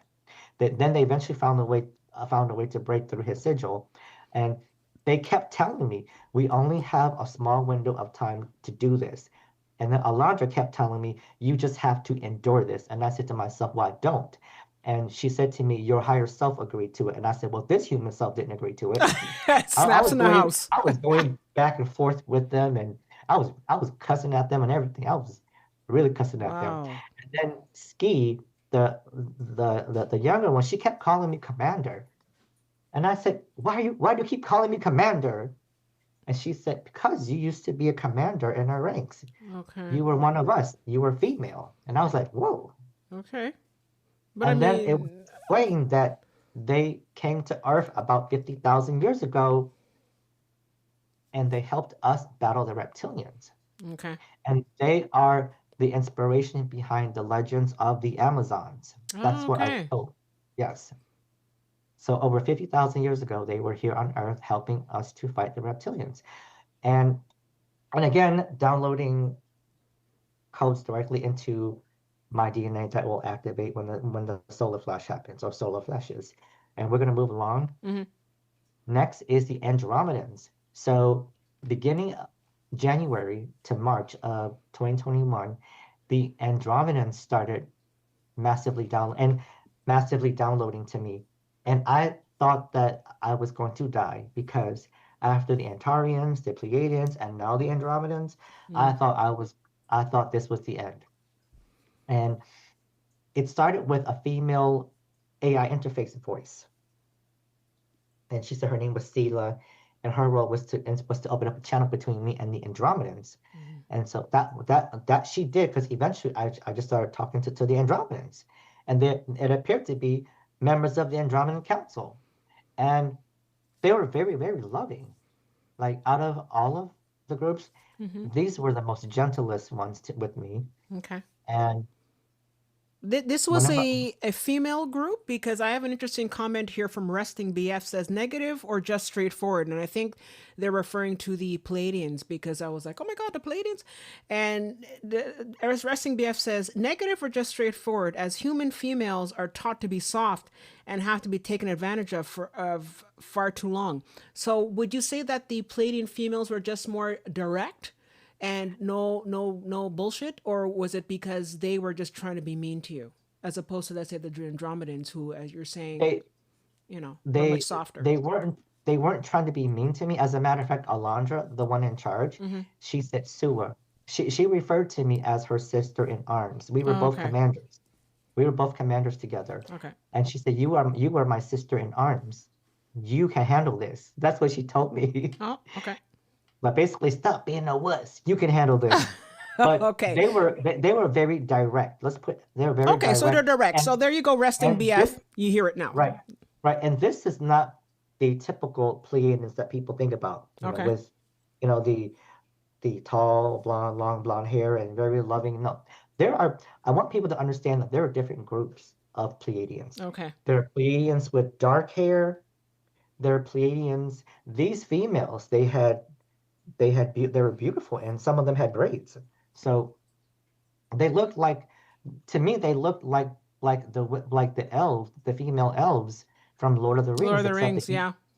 they just didn't have pointy ears. Mm. And so they're different groups of Pleiadians. They're not all one big group, and so different groups Oh, behave differently. Different groups got have it. they have different cultures. Uh huh. This was their culture, Mm. okay? Like in our culture, men, Yeah. this is a patriarchal society here, but Yeah. on their world, that the women are are in charge. Well, it's kind of like Wonder Woman, right? It's very, very matriarchal, but like, I Mhm. mean, they're warriors, right? They're Right. Amazons. And on their world, like the men are like the scientists and stuff like that. Ah, Okay. So, but the but it's Taigetans are like, like that too. I think the Taigetans were I think they talk about the same thing, where the mhm, women are the ones who are more in charge, and the men are the more the scientists and in the background. Just saying. mhm, very similar. Now with the Andromedans, they're the only thing with them was that towards the end, not only were they downloading to me, but they were uploading, and that was even worse. They were actually uploading information from me to them, and it was so painful. It was absolutely, I don't even know how I endured these 9 months because I was living off of very little sleep. And then during these 9 months, I was also interacting with other ETs too, and that might be on like a different um that might be like a different presentation. Yeah, absolutely. And Well, you're definitely going to be back because I think we have way too much to talk about. We just don't have enough time. so You'll I'm be gonna back. just finish up real quick. I have a few more slides. Sure. The Lyrans.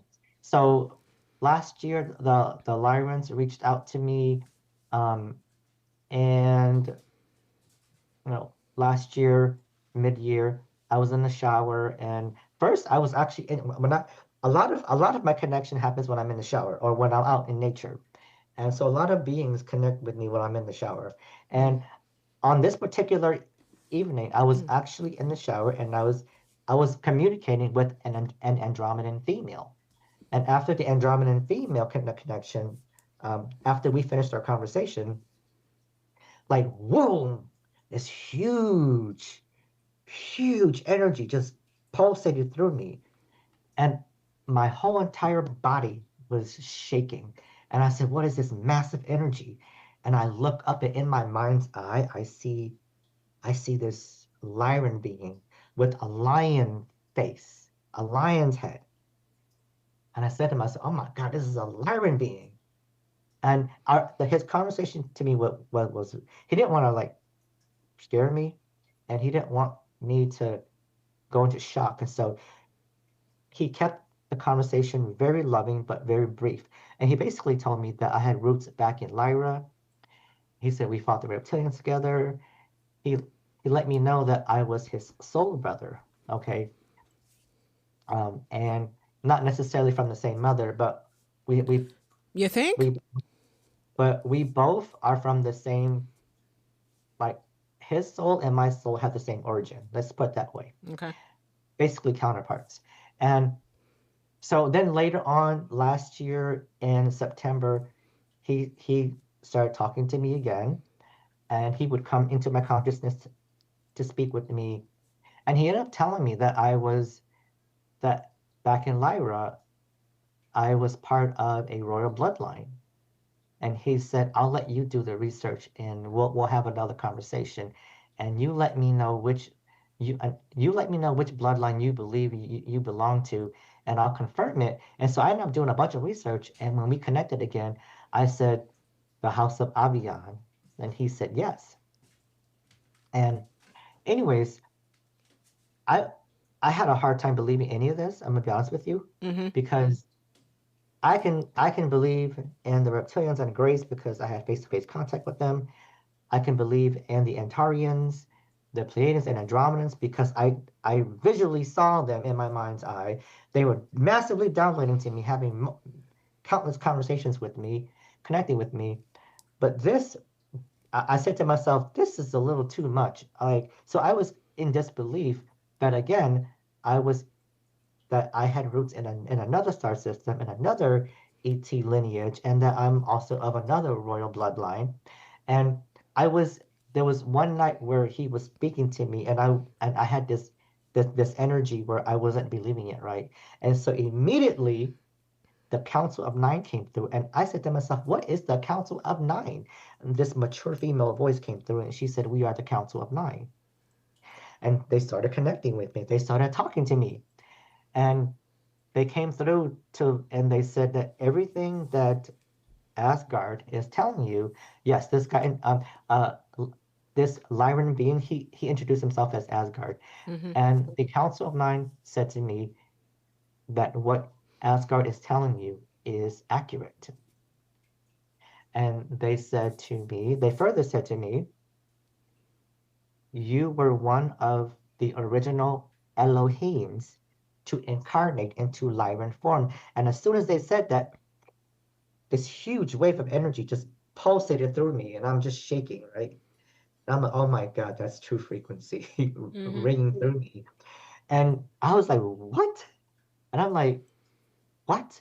And so I was like, I'm this is all too fantastic to believe in, but I had to believe it because the energy that does not lie. Okay. And it was I was in shock when they told me that I was one of the original Elohims to incarnate into Lyran form. And I saw in my mind's eye that an Elohim is like this godlike soul, right? Like huge soul. And it cannot condense into one Lyran body. Okay. And Mm-hmm. so part of it, an aspect of it became me, and an aspect of it became Asgard. Okay. So that's what I end up finding out. And then, oh, I'm sorry. And then later on, more beings, the Council of Nine, more beings started chit-chatting with me, and I ended up finding out. And then, of course, Asgard told me that he knows I'm writing a book, and I should talk about the crystals in my chest. And I was like, whoa, I totally forgot about. Well, anyways, oh, actually, I was considering whether to put that in my book or not, but I hadn't, had any conversation about this, and so he just said, hey, put that in your book. And then he also did tell me that the crystals in your chest are connected to Mother Earth. You are a key link. There are other links out there. When the shift happens, you're going to light up. They're all going to light up, and then all of you are going to connect and create a grid of light around the planet. And then other humans and other starseeds are going to light up, and it's going to just expand. But anyways, and we are going to actually help Mother Earth repattern the energy on the surface of the planet. Okay. Mm-hmm. And there's a lot, so I'm going to just keep going.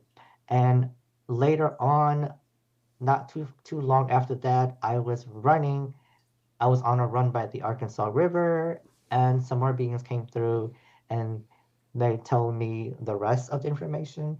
or told me more information that allowed me to put together some of the pieces. They ended up telling me that you were you were a high priestess of Lemuria.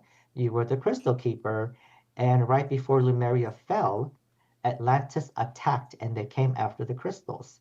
And to prevent them from taking the crystals, you did a conjuring. That was their exact words when I was channeling them. They said you did a conjuring. This involved an agreement with Mother Earth. You lost your life, but the crystals were moved beyond the reach of the Atlanteans. And that blew me away. Like, I was just completely blown away. So you And were on So you were also in Atlantis as well? Is no, uh Atlantis and Lemuria existed simultaneously. okay. Okay. Okay. And Atlantis actually was one of the reasons why Lemuria fell. Okay. Mm-hmm. So not but one of the reasons. And Atlanteans were actually attacking Lemuria.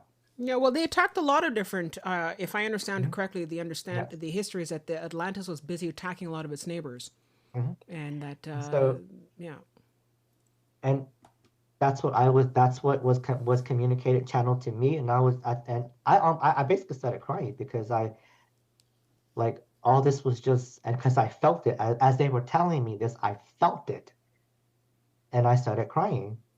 And then and honestly, towards the end of September, I was still in disbelief. Like, is all this real? Am I like, is this is this real? And was I actually a Lyran being, like an actual lion-faced being, like Asgard? And I was in a MUFON meeting. I belong to Northwest Arkansas's branch of MUFON, and I was in a MUFON meeting.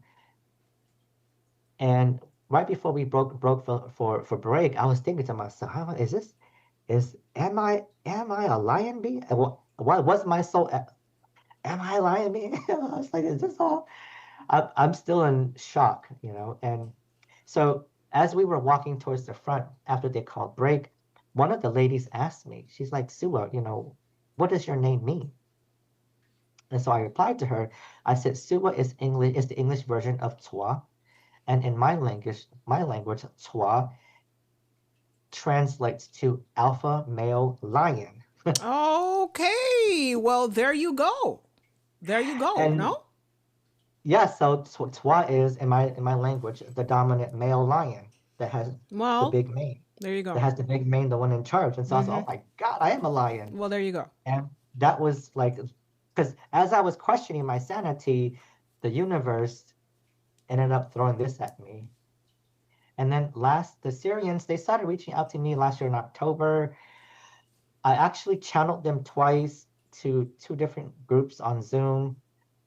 They told me that I had a genetic connection to them. I'm I have not dove into this deeply yet. One of them actually reached out to me a week ago and we started connecting. And he told me that they were going to start um, my lessons soon.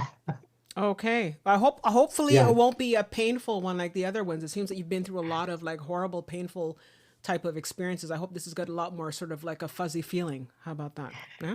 He he is very this Syrian is very prissy. He's got an attitude. Oh, never But mind.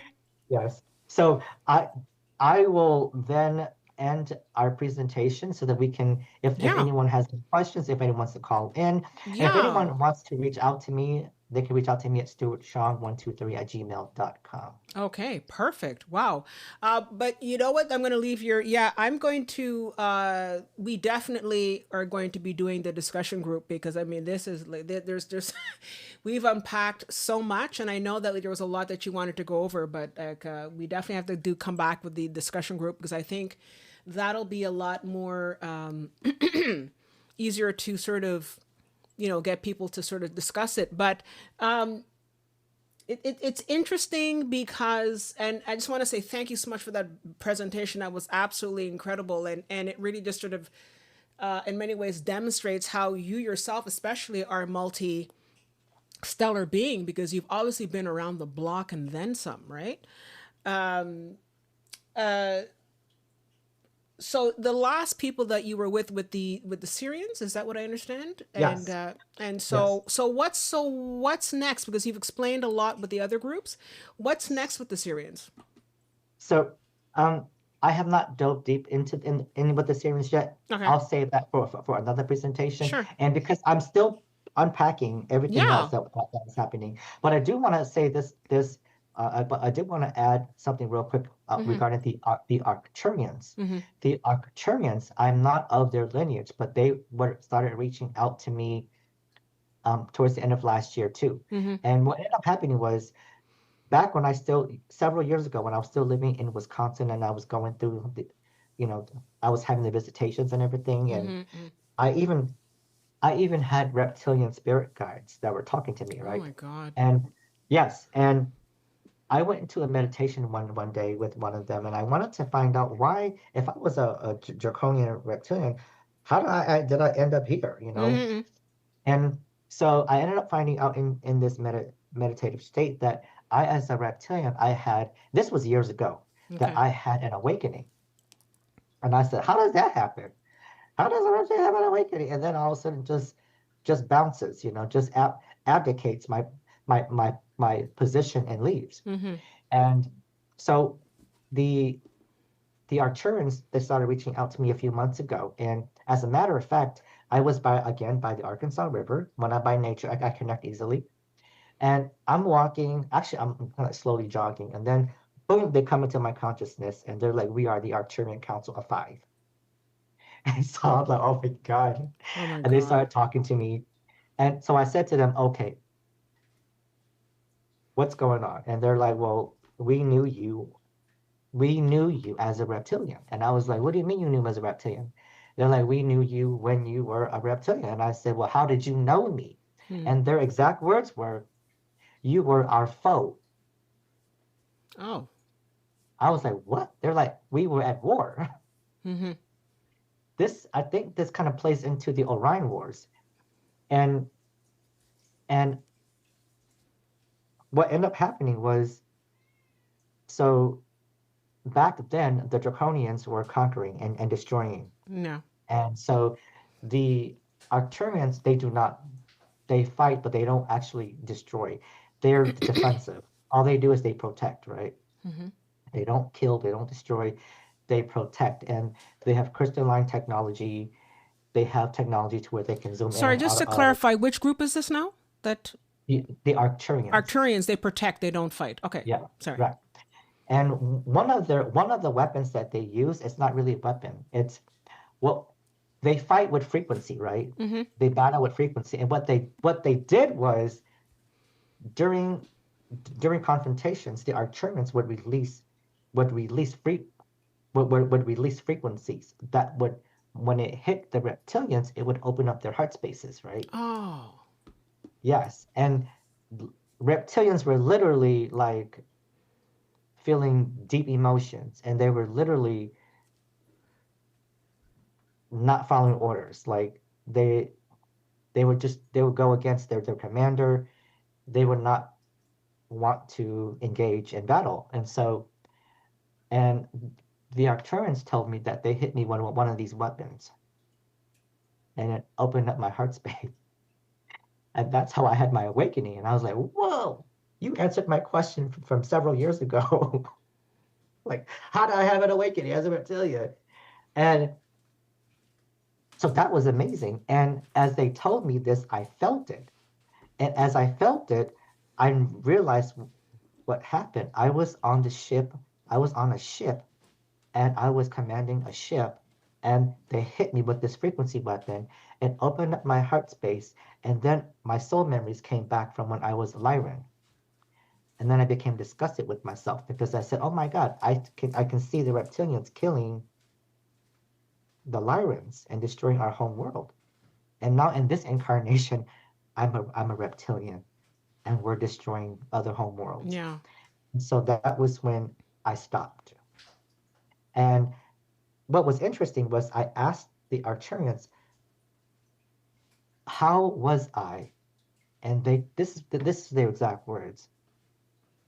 It said you were a bloodthirsty draconian Oh prince. no. And I said to myself, okay, uh, But that goes back to you. You were talking at the beginning of the presentation about how you saw yourself chopping up and killing, and you're going into the rage and all that kind of stuff. I guess this is sort of what you were seeing, that sort of bleed through of life, right?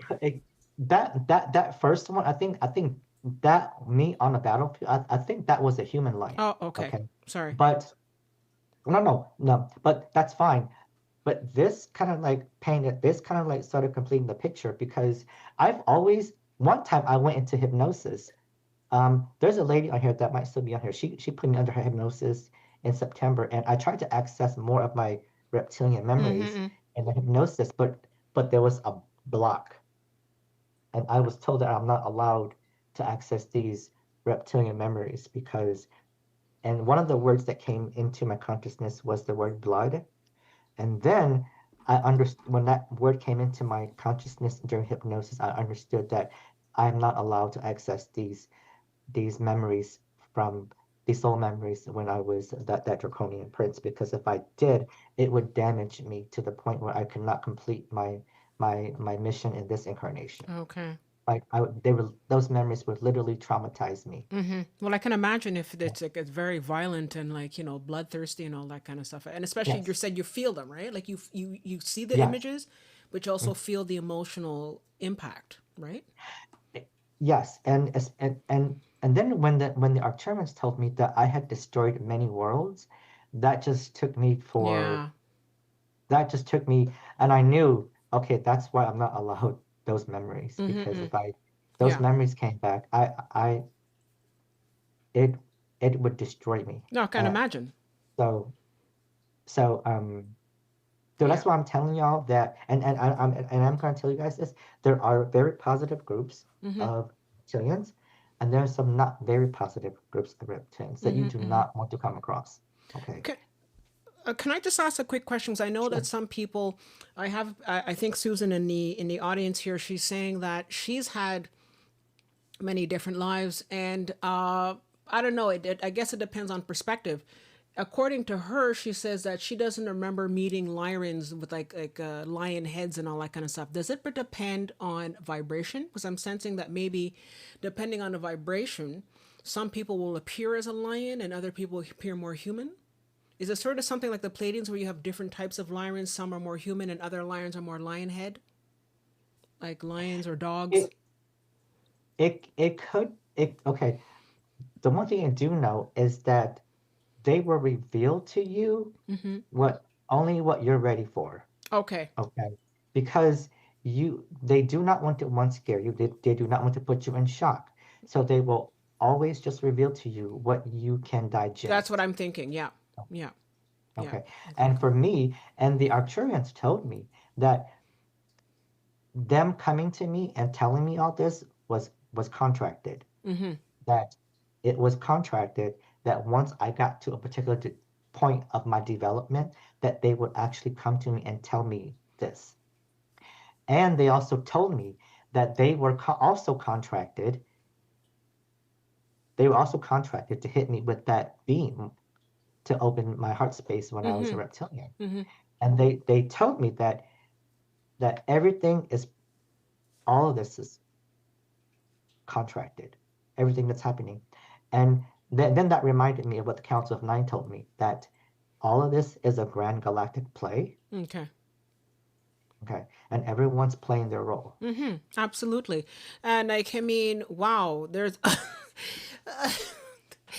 this has just been like, this has been an incredible presentation. Like, I don't even know where to start.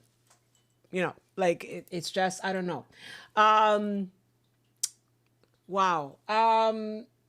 Yeah. So I think we think we have a couple more minutes because like, I mean, we could be here honestly all night, and I know that we can't do that. So it's not that I'm trying to cut your presentation. It's just Oh that no, no, no. Oh you're no. gonna be We back. we, we Like we are you over are time. coming back. We're over time. And Oh I'm no, actually, yeah. you are coming back. Let me tell you, you're mine. So so at this point, when you say contracted, because sometimes, like, and I'd mentioned this before at the beginning of your presentation, that sometimes, people come back into this lifetime in terms of human lives. You come back to live certain experiences, to either work on karma or to learn certain things or to develop as a soul, because as a soul we're part of the divine and we're learning how to see ourselves in different situations. When you say contracted out, because we choose our parents, we choose our experiences. Hmm. Hmm. Did you, for example, when I listened to Bashar said he made an agreement before he came to this incarnation as a human being, Daryl Anka. He came to this planet and he already made an agreement that at a certain point in his life Hmm. that he would start to connect with the Shalanaya, I think, and he decided that, okay, I'm going to do this, and then I'm going to do this channeling, and I'm going to meet with the UFOs and all that. So he made an agreement. Is that what you mean by the word contracted out? Am I understanding the word contracted Yes. in the same way? Uh, You yes. made an agreement to come Hmm. down and to be connected with all these beings. Is this because you needed to be, how should I say, like an internal United Nations where you have to sort of see and connect with all these beings in order to spread the information? Like, why all these beings all at once? What's happening here? You know? I had to develop personally and emotionally to a point. They were not going to disclose themselves to me until I reached a certain point of development, which I did. And as a matter of fact, that dark entity being also let me know that he was contracted to come and make first contact with me to heal me. Okay. And so I was telling myself, oh my God, a lot of this is like soul contracts with all these different groups and beings, and many of them are are star families that I have had one or multiple incarnations with them on their world. Or oh my God, and many of them call me family. They would just call me Mm-hmm. brother or sister. But anyway, so everything I've learned that a lot of what's going on in my life is has been contracted. And so when we ask ourselves, why did this happen to me in my life? Mm-hmm. Why did this particular point turn this way? Mm-hmm. Why am I experiencing something? Mm-hmm. It's probably because you put that on your path, on your blueprint Yeah. to help you wake up. And I believe, and they're not revealing to me certain things. And as a matter of fact, whenever I connect with source and to the other beings, and I would ask them to tell me things. Mm-hmm. And one of the things that they would tell me is humans have a habit of wanting all of the secrets to the universe. They want to have all the information at their fingertips. But we cannot give that to you. We cannot give you the answers to your tests. That would Okay. that would rob you Of course. of your experience and of your lesson. And Of so, course. but what we can do is we can guide you, okay? And Mm-hmm. they have been when I see 1111, or sometimes something will come up Mm-hmm. on my feed on my phone, and I know that that's them trying to tell me something, Okay. you But know? it's kind of like, it's kind of in a way, sort of like you can get a tutor to help you Hmm. with study for math, because I hate math, but like can be to study for a math test, but they're not going to give you the answers. But at least if you have a tutor, you can go through the Hmm. different type of examples, and then you can, when the test comes up, you can sort of hopefully have learned enough that you can write the test yourself. Is that what you're trying to say? Pretty much. And a lot of the times, what they do is if you're trying to tackle something from a particular perspective and you just can't get it, they come in into my consciousness and they say, well, think about it from this angle. Oh, And then when I do, I'm like, oh, there you that's go. it. Yeah. Right. And I'm like, oh, that's it. Thank you very much. Mm-hmm. And so it's just been amazing having these beings in my life right now because sometimes they just pop in. And some of the angels pop in, like Uriel, some Metatron, some of them would just pop in and just say stuff to me. And I'm like, whoa, you know what? Thank you for that. Even Mm-hmm. when I'm driving, they'll just pop in. Wow, that is unbelievable. Wow. Uh, am I the only one here tonight being like, wow, wow, wow? I mean, I have a comment here, and I think he definitely, Hybridor says, my mind is blown. My mind is blown. Like, and this reflects with my own past life as a alpha draconian. I am still learning about myself and why I was allowed to remember this. Absolutely. And it just there's just so much going on here, and I think a lot of people are coming to terms, because I'm sure that while you're coming on this show tonight and making this presentation, I think there's a lot of people that are having some of these experiences, and don't really understand what's going on, and I'm so You know, grateful to I you, for coming here oh, tonight. thank you. I do want to share one more piece of information that the Sure. Council of Nine told me, Yeah. and they said they the visual I got was this galactic war, right, going on, and they said you purposely incarnated into every group, well, into each significant group to understand that perspective. So Lyran, Reptilian, Grey, Antarian, Pleiadian, Andromedan, Lyrian, Syrian, all the players in the Orion War, right? They told me that the Council of Nine told me your soul purposely incarnated into each of these major groups so that you can have that experience and you can gain your soul can gain the wisdom and the perspective from each civilization so that you can do what you need to do here on Earth. And I guess I'm here to weave all of that together into Absolutely. into understanding and to really promote unity because even though on this planet uh, there's only one race on this planet, okay, and that's the human race. Yeah. We're not multiple races of humans. We're one No, but race. that's the control, though. That's the control to Mhm. keep us separated. All that is the control. And I think that what's happening right now is that people are waking up. And it's interesting on this planet that people are waking up and saying, we are one. We realize that we have been kind of like with the Tower of Babel in the Bible. They talk about, Mhm. let us go down and confuse them. Let us go down and change their language. Let us go down and pit one against the other. This is a control mechanism. And I think that people are waking up to the fact that this is just a control mechanism and a fake concepts of being different races or different this and different that, just to sort of keep us separated so they can be controlled, you know? And I'm hoping, maybe you can sort of clear me up on this one, but I'm hoping that as we move into the rest of 2026 and especially to next year, when we are definitely going to be having a lot more, well, according to Bashar, a lot more confirmation that we're not alone in the universe, that people are going to finally come to the realization, say, yeah, you're right. We are just one human race. And similar to what you're saying, there are many different Palladians, you know, and some are more direct and some are more this and some are more that, but they're all Palladians. Just like, human race, we're all sort of, Mhm. okay, we're black, we have Asian, we have different things, but at the end of the day, we're all, or like you said with the draconians, they're different types, the reptilians. So this is just another example of what's happening at a macrocosmic level, that we are all Mhm. sort of like waking up and learning this. I Yes, don't know. and also for a lot of people to plan to come to the realization that we may believe in different religions, but the truth is that all of these different religions, they ultimately go back to the same Of source. course. Of course. And and for us to stop the divide, Yes. for us to stop believing that our way is the only way to heaven.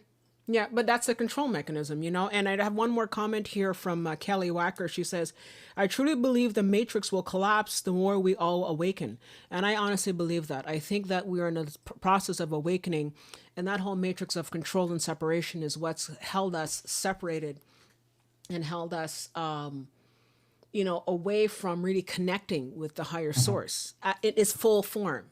Some of us are able to sort of poke through and get there. But I think once the matrix comes down and people are starting to realize, sort of like the Wizard of Oz, they're starting to say, well, wait a minute, there's like, I think there's a wizard back there. And like, if you pull the curtain, you say, oh, it's just like some guy with some, controls. There's not some big grand poobah wizard. Like, it's just some guy with the controls. And we realize at that point that, oh, all this time we've been afraid of the wizard was just like some guy. You know what I mean? Yes, Is that exactly. it? How do you feel about the Matrix in terms of this planet here? I believe that the matrix of control is it is falling apart. it is falling, literally falling apart. Yeah. And as a matter of fact, as as the consciousness of the planet Yeah. rises, Mm-hmm. okay, Mm-hmm. it it begins to dismantle Mm. more and more of this matrix, this because it's an energetic matrix, Yes. and and that's why a lot of people are going around the planet doing grid work, Mm-hmm. because believe it or not, a lot of the energy lines, vortices, and vector, a lot of the energy sites, guess how our loosh is being collected? Yeah. Okay, so these these off-world beings that we used to call our gods, Mm-hmm. okay, they have this energetic system to where they're using the energetic lines of the planet Mm-hmm. The ley to collect lines. this, yes, to collect this energy. Okay, so as we restore the energetic lines Mm-hmm. into as we repattern them, Mm-hmm. okay, by doing great work, and Oh. Um. also going to Okay. these sites and releasing love and positive energy, and dismantling this network of energy harvesting, it's it's it's going the rest of it's going to fall apart, Okay. because that's why people are going around putting crystals here and there. They're disrupting that particular flow. Mm-hmm. Okay, Of the negative right. curtain that's been sort of Hmm. enveloping across this planet. So we're getting to 10:15. So I'm going to sort of Right. we're going to draw to a close. But just before we go, I wanted to sort of just get your opinion on something. A lot of Yeah. people have been having different opinions of Three Eye Atlas. Some people say it's just a meteorite. Some people say that it's an actual consciousness that's going through our solar system. May I ask what you think of Three Eye Atlas? Just for the record. I actually connected with the Atlas on my own twice last year. Mm-hmm. The first time was a few days after the I think it was it October, or well, one of the big protests around the world, the No Kings protests. Yeah. So the Tuesday after that No Kings protest, I think was in October, I connected with Three Eye Atlas. I was outside on my front stoop, looking up in the sky, and I connected with Three Eye Atlas, and it identifies itself as a celestial body. That's the first thing. Okay, so it's a consciousness. Yes, Okay. the actually it's multi-layered. Oh, Okay, okay. the actual object itself is conscious. It could consider itself a celestial body, not a comet. Also, and also, all of the current information we have does not support the hypothesis that it's a comet. Okay. But anyways, it says it's a celestial body, and then also there's a collective consciousness Mm-hmm. of multiple groups of ETs that are anchored on there as well. Okay, and I connected with that collective consciousness as well, and so it's a multidimensional. It's multidimensional. That we are only us and our technology is only picking up the 3D aspects of Mm-hmm. 3 Atlas. There are higher aspects of it that we can't see, and our technology isn't picking up. Okay. And so it's multidimensional, and the collective consciousness that is anchored onto 3 Atlas. These are some of the Cedar races. As a matter of fact, they told me that we are their children, but at the same time, when I connected with them again, the the in December I connected with them again when they were at the closest to the planet. Yeah. The Um, December 19th, I I think it was. right. I I did take notes. I don't know where my notes are, but I don't have those notes in front of me. But what I came to understand is that there's different groups, and then some of them said your we are your and they said we are your ancestors, and we are also your descendants, something like that. So some of the groups are ancient, and then some of the groups are not from are from our current time. Okay. Some of them appear to be from the future, and so um, it's as if this is a conglomerate of beings, and these ETs, they many of them operate outside of our time stream. Okay, Okay. okay, so we have this linear time time Mm-hmm. this is how we think, but they're on a whole nother level, Yeah. and they can move in and out of time. Mm-hmm. Okay, and so to them, time is not an issue. Mm-hmm.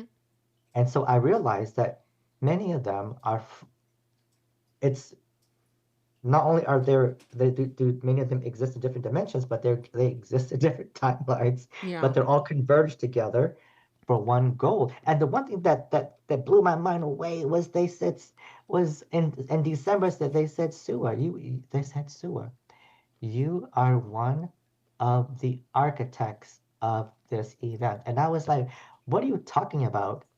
And they said, you sit in one of our high councils.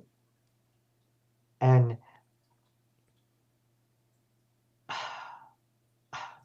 it it was apparently my soul, Mm-hmm. there's a there's a counterpart of me on the Galactic Federation ship Okay. that sits on one of their high councils, and that I guess my soul is involved in this whole ascension of the planet. And Okay. three I three eye Atlas passing by is actually part of the planet's ascension. Okay. It passed by to help wake us up. And to be honest with you, different people who connect with the Atlas, they Mm-hmm. will see and hear and feel different things Okay. based on your frequency, based on what you're ready for, and based on the gifts that you have. If you're a more visual person, you'll see visual stuff. Mm-hmm. If you're more auditory like me, you'll hear your auditory. And I also feel energy. Mm-hmm. And also, they're only going to give you what you can digest. Okay. Okay, that they're not going to bombard you with stuff that you can't. And as a matter of fact, there was a point when I was connected, when I was interfacing with you at Atlas, and I was trying to make sense of all this, right? And they said, no, Sua, do not. Do not try to make sense of all the information coming through with your human mind and with your linear perspective. Just know that what we tell you and what we say is accurate. You do not just accept it. Do not try to Mm-hmm. figure it out Okay. with from your singular perspective. Mm-hmm. Is there a So reason why it went behind the sun and not in front of the sun? And some people are saying that it was shooting lasers at the sun. I don't know. that was by design. Mm-hmm. That was by design. I didn't. Okay, so different people get different things from Mm-hmm. 3i Atlas. Mm-hmm. Okay, but here's the one thing: is they did tell me that they cannot divulge everything. Okay. They will tell specific people who connect with them different things, but not one singular person can conceive of their whole entire mission or their whole entire being and purpose unless that individual has achieved a state of cosmic consciousness, Got it. which many of the people on the planet have not yet. Okay, Got it. maybe some of them yogis up in India can, but you Mm-hmm. know, but or those Tibetan monks or whatever. Mm-hmm. But for the most part, they let me know that we're not that the reason why they're not telling us everything at this moment point. First of all, they said don't don't do not be afraid. You didn't you basically don't need to know everything. Just know that we're not here to harm you. We're here as a benefit. And the reason why they're not divulging the complete Mm-hmm. plan and info is because humans have a habit of creating expectations. Yeah. If they told us, oh, we're here for this, and this, and we're going to do this, and this to you, Mm-hmm. Mm-hmm. and we're releasing these particular light codes into your atmosphere, Mm-hmm. what are we going to think? Humans are going to think, oh, okay, well, this is going to happen, that's going to happen. They're going to create all these expectations, and and then they're going to just create things. And us humans, we have this way of creating things in our mind. and and it's true what they said. They said that if we were to give you the whole picture, you would begin to create expectations. Okay. And those expectations will then become a distraction. And you will be distracted from your true path, which is working on your vibration. Got it.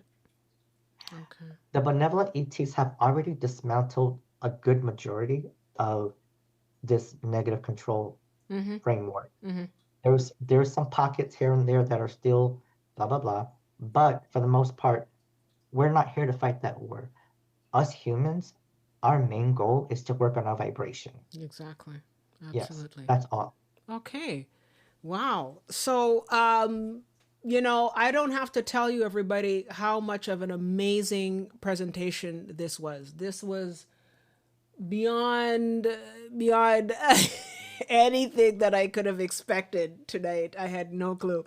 And so I want to just say thank you so much, Suha, for being here and just opening the door just a bit, because we have so much to talk about with you. And so I want to just say thank you, though, for coming in tonight and for and getting us open and prepared and ready for what's happening.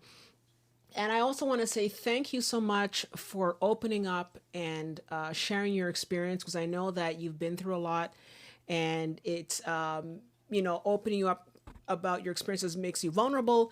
And thank you for sharing that vulnerability with us, and for trusting us with that information. So I want to just say thank you from the bottom of my heart and from the hearts of all our members, because I know that it's not easy to come out and talk about these things. And, there are still people out there who judge. And I want you to know that nobody here is judging you. So many people are having a lot of the same experiences. And I just want to say thank you so much for coming and sharing this wisdom with us and sharing all your information. And I'm sure that as we have more of you coming back and having presentations, we can discuss more and more about this topic. So I definitely, when Suha and I were talking, we were talking about having a discussion group. So we're going to be having a discussion. We're going to figure out the date, and I'll be sending that information out to everybody. So we'll be having a discussion group, and people can talk about their experiences and use that as a forum to ask even more questions. So I want to just say thank you. It's really late now, so I want to just sort of because I could be here all night, and you could be like 1 a.m. and I'd be like, sure, what's the next question? That would be so crazy. Absolutely my pleasure, and I just hope that everyone enjoyed the presentation. Are you kidding? God, are you kidding? Everybody, you should have seen the chat. People are like, here, Susie Karasik, incredible, quite a lot of info, love your reactions. Yes, thank you. We loved it. I can speak with authority. This was an incredible presentation, and oh my God, you're gonna be back again and again and again and again. I had a lot of material. I actually cut it down 3 times before I got to this version. Oh my God. But you know what, though? I think we were going to talk a little bit after the show, but I think that take those sections and we're going to come back and discuss more. And we're just going to sort of come at the different sections with different, titles and different, things that you want to explore in those sections. So we'll definitely come back and do that. So, I mean, the story has just started, but I want to say thank you, everybody, for joining us tonight. I want to say thank you, Suha, for being here and for sharing and for opening up. And really, when I look at the chat, you really confirmed a lot of the information that a lot of people have been feeling and a lot of people have been talking about and a lot of people have been saying. So you really helped to anchor a lot of what people were experiencing, and you've given a certain amount of validity and answered a lot of questions that a lot of people have had. Even me, I've had a lot of questions this evening, and it's just like, wow. And so I definitely want to say thank you for that. And I want to say thank you, everybody, for being with us here tonight. Don't forget to like and subscribe this video. You have to give this video a like. I mean, come on. Give this video a like. And also don't forget to sign up for our newsletter, because we will also be having Suha submitting articles and talking more with us. Okay. Knows I work that angle Yeah. Yeah. on with us. So definitely sign up, and we'll be sending out information about our discussion group with Suha coming up in February.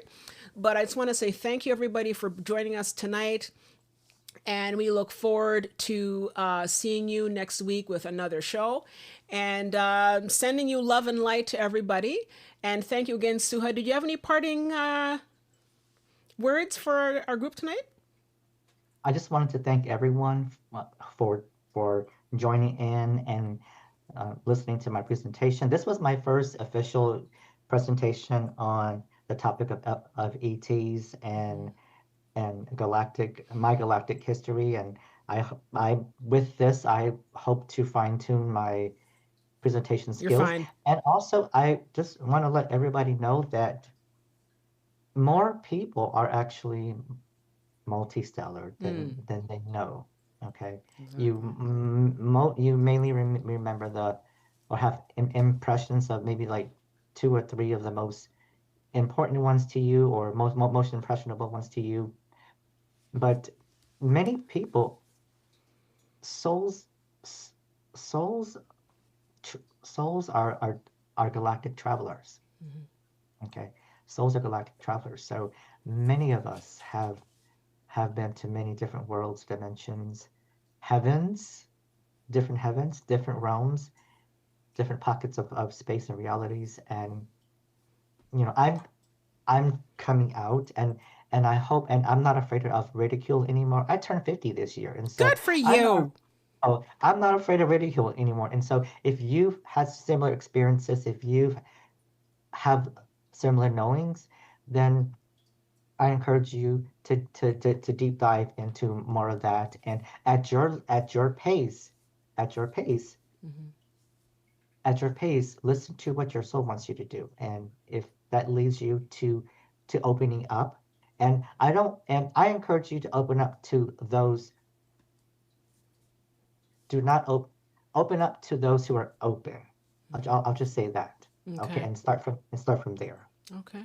That's great. Well, we'll definitely be coming back to work on those types of things, and maybe we can work on, helping people to open up and everything at a later date. But I just want to say thanks again, everybody, for joining us. Thank you for staying with us. If you're still with us, I mean, thank you. I mean, I'm riveted to the spot, to be honest. But thank you so much, Suha, for coming with to share your story with us. And we look forward to seeing you again in February. And thank you again, everybody. Don't forget to like and subscribe, and we will see you in the next one. Take care, everyone.